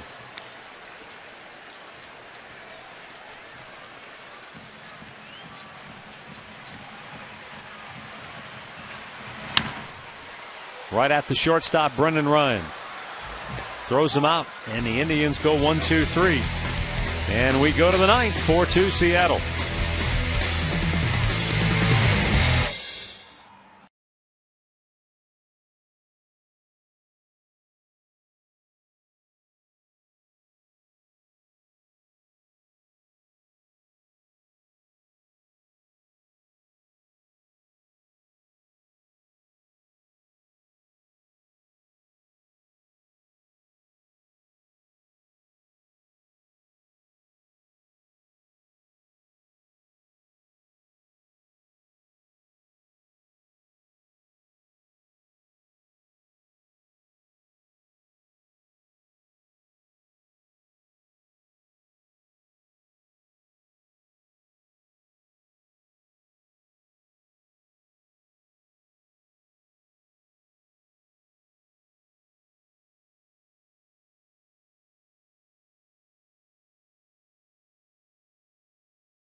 And Tony Sipp will stay on to work tonight. He'll be facing Carlos Peguero, Brendan Ryan, Michael Saunders.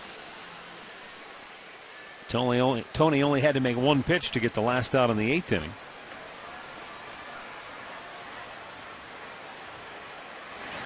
Swung on and missed. Peguero with his first major league homer back in the 5th inning. Man, he got all of it, too. Yeah, he hit it well. Yeah, both the home runs that Carmona gave up out over the plate. Maybe not the part he wanted to put it on, and they hit it a long way.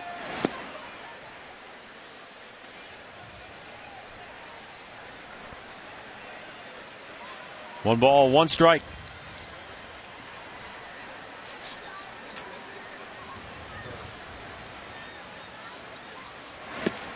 Peguero went chasing. And Tony gets ahead in the count.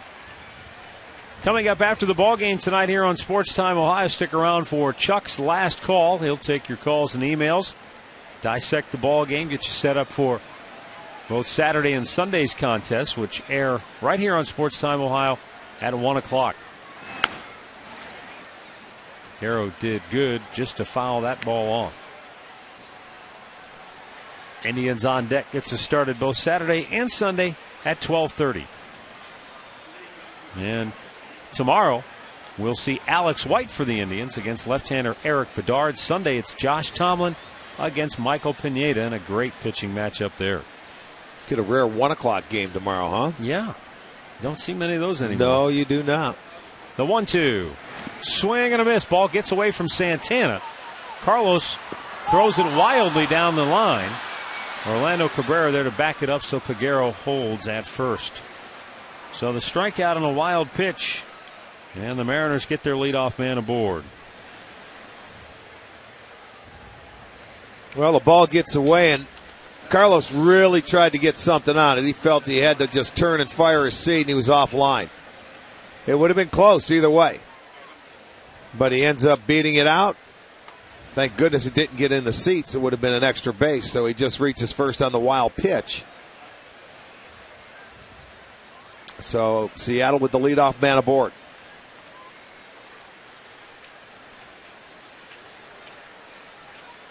Brendan Ryan 1 for 3.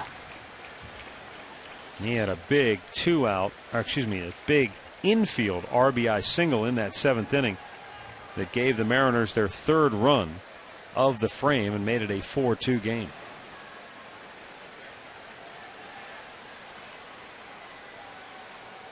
Squares the bunt, pulls it back, and it's outside. Yeah, see now with the 2-run lead, they'll try and go for a little more insurance. And here's the guy we told you before. We were talking about him with a man on third squeezing with 5 sacrifices on the year.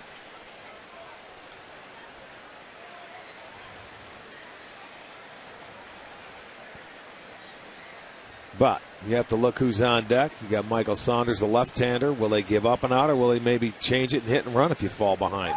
He was squaring around. Or at least he acted like it. Mm-hmm.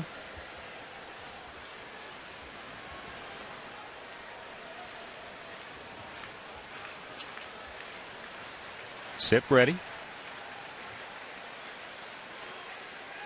Not bunting. Yeah, see? And it's outside. You always got to look at who's on deck when you think about what's going to happen, especially when you have the lead. Your pitcher, the first time he's going to bunt, you fall behind, you can take it off and maybe put a hit and run on. He didn't start the runner. Probably because there's a left-hander on the mound and tough to read. The 2-0. There's a called strike.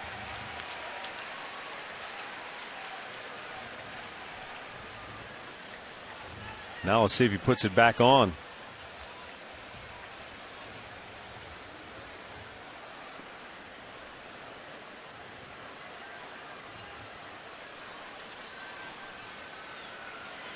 Sip ready. 2-1. Toss to first instead.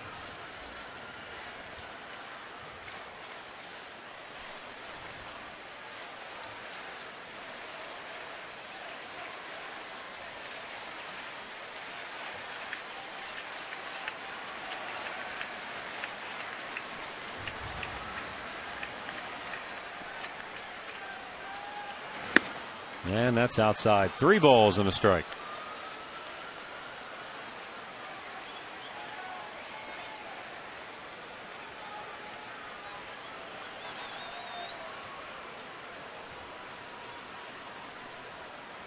Ten pitches for Tony after he got the final out on 1 pitch in the 8th inning.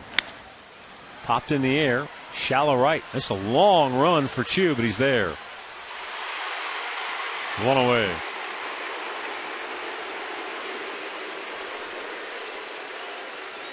Stay tuned after the ballgame for the Conrad's Tire Express and Total Car Care post-game show. We'll look back at the highlights, break it down for you.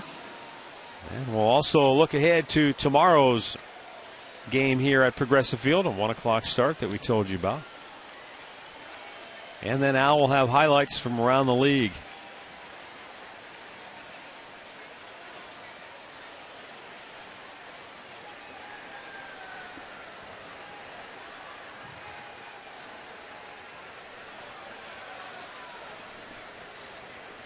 Michael Saunders 0 for 3 tonight.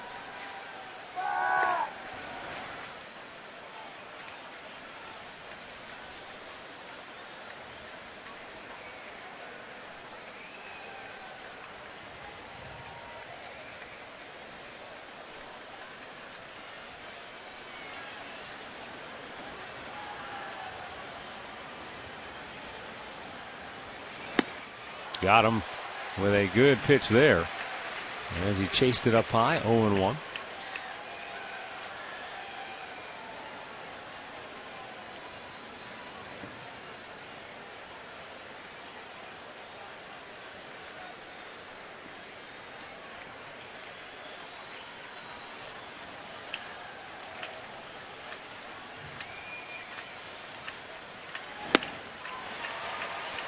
Same pitch, same result, 0-2. Not surprisingly, the Mariners are 15-11 this year when their starting pitcher goes at least 6 innings. You expect a team to have a fair amount of success when you can get your starter deep into the game.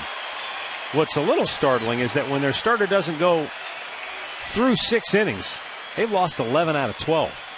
So they have not been able to find a way to win when they don't get that quote-unquote quality start, and that speaks directly to their problems offensively this year. Right. You know, it's hard when you're a pitcher to keep going out there, and you almost feel like you have to shut teams down or shut them out, you know, to win, especially when you're not scoring a lot of runs. Now the 0-2 in the air, right field. Chu makes the grab, and the runner forgot how many outs there were. Peguero's halfway around second base, and they'll double him off to end the inning. So a base-running blunder for Seattle ends the 9th. Last chance for the Tribe coming up when we come back.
$33,000 hoping for one of those special come-from-behind wins in their last at-bat. Brandon League will try to short-circuit that for Seattle. He's looking for his 10th save on the year, but he has definitely had his problems.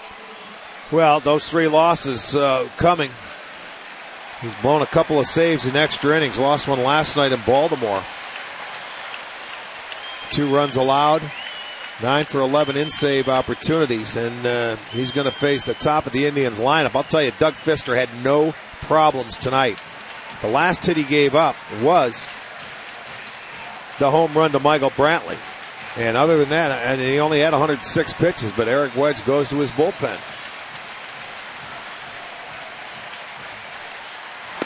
Michael Brantley leading off the bottom of the 9th, takes a strike. He is 1 for 3 with a home run.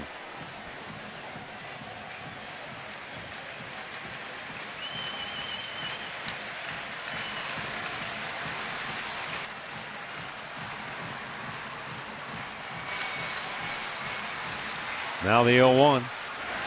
Down on the dirt.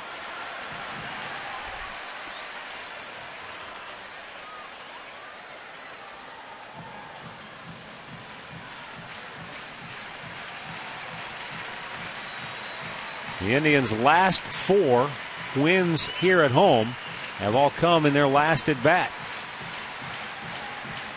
Brantley was the hero in the last one with the walk-off walk. They have won 8 games in their final at bat. Brantley with a liner in the left center field. It's by Peguero. It'll go to the wall. Michael Brantley into second base. The Indians' leadoff man is in scoring position. Tying run coming to the plate. Well, that'll get that crowd up on its feet.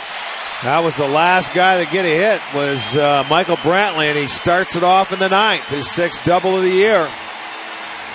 He stayed on that ball, and let's see, Peguero, I didn't know the route. He was coming over, run sideways, and not back, and that ball is over his head. I don't think he took a good route on that baseball. You know, you're playing a little deeper. If you're going to give up a hit, you want to give up maybe just a single. Asdrubal Cabrera 0 for 3 tonight.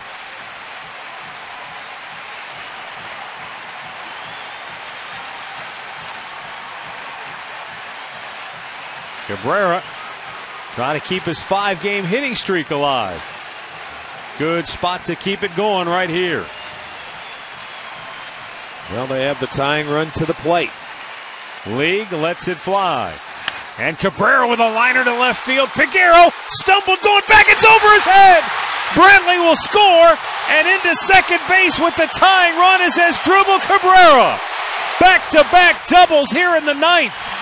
And Carlos Peguero has nowhere to hide.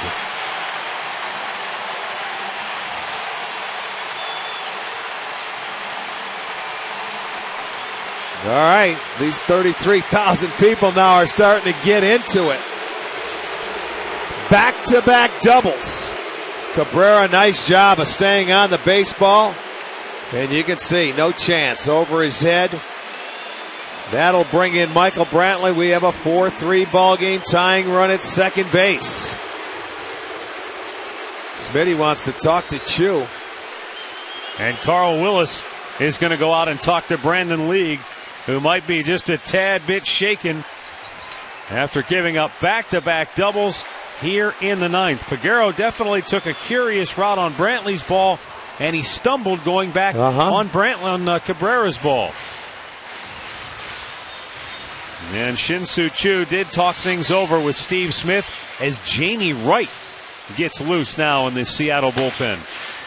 Another look at the Cabrera double, Rick. The first double, I thought he did take a bad route, but you could see he just running in his place, and the ball's over his head. Man, that's a tying run. You've got to make sure as an outfielder, you know that ball's not going to get hit over my head. Your job is to keep everything in front of you. Here is Shin-Soo Choo. Everybody up on their feet. Choo 1 for 3, homered in the first. And a big bouncing ball will move the tying run to third base. 1 down. Carlos Santana 0 for 2 tonight will be the batter.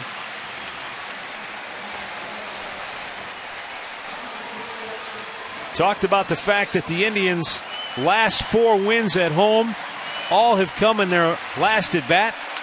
Well, that string started with Carlos Santana and his grand slam on April 29th against Detroit.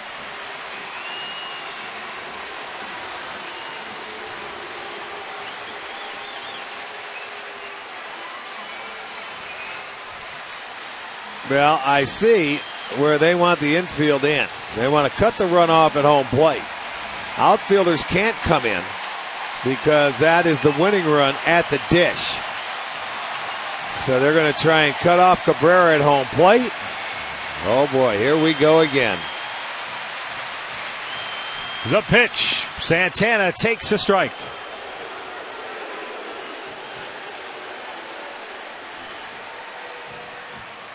Carlos fouled out in the first, struck out in the fourth. He walked in the seventh. Infield in, outfield normal depth. League steps off the rubber. Santana with Hafner to follow here in the bottom of the ninth for Cleveland. And the 0-1 pitch. Fouled back. Oh, baby, did he have a wicked cut at a 96-mile-an-hour fastball. You have to cut it down. That tying run's at third base. He tried to end it here. You don't want to end it. Just get that guy in from third base. Big swing. Fouls it off. He had a pretty good pitch to hit. Now Carlos down on the count, 0-2.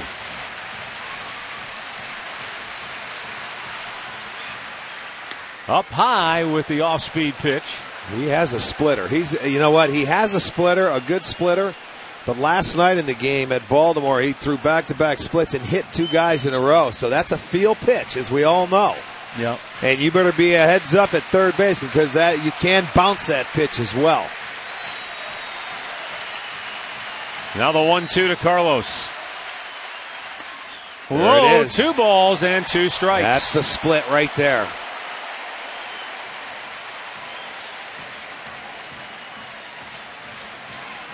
Travis Hafner waiting on deck. Santana at the plate, 2-2 the count. Tying run at third, infield in for the Mariners. Brandon League with the 2-2 pitch. Low, full count.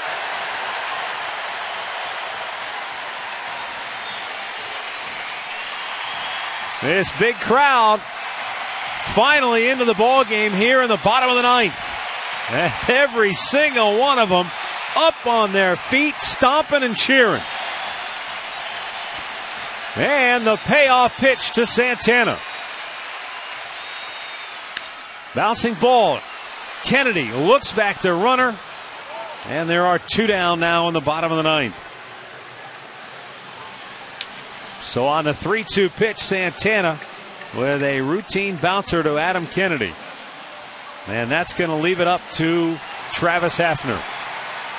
Well, even if he got, that's almost like a read play for Cabrera. It was right at Kennedy. He started to go, and it's actually a good thing he didn't because he's still on third base because you're not going to get in that run down that big to let Santana get in the second. I like where he's at now. He would have had no chance to score. No. And so now you leave it up to Hafner. 1 for 3 on the night.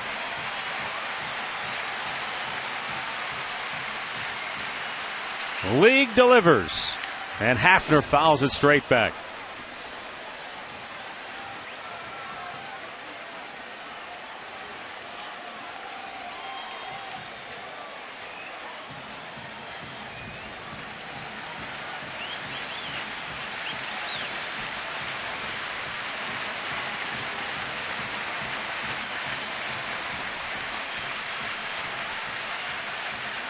Tying run at third base with 2 down here in the ninth, and the 0-1 pitch to Hafner. Hit deep, center field. Saunders back on the track. Gone! The Indians have done it again. Their 5th straight home win in their last at bat. Hafner slugs it to center. And how do you like them apples?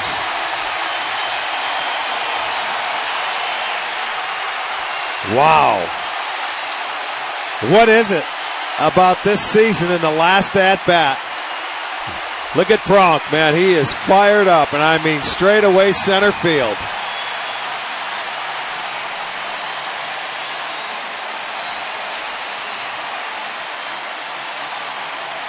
Boy, he juiced it, too. How about that? The Indians come back with 3 in the 9th. Incredible. Just incredible. Just when you thought maybe the magic had worn off, Travis Hafner, it's back. Brings him right back. It is definitely back. 2 outs, down on the count, and he just destroys it. Our KeyBank play of the game. Thanks for making KeyBank the #1 bank in Northeastern Ohio. I mean to tell you, he swung hard that first pitch, but this one straight away center. Game-ending home run.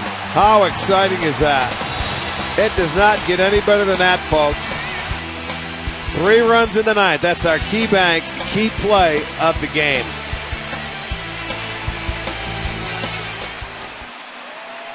Well, and I tell you what, Rick, with this big crowd on hand, over 33,000, second biggest walk-up crowd in Progressive Field history of over 8,500, they were treated to a thrilling win. We're coming right back with Pronk on the Conrad's postgame show right after this.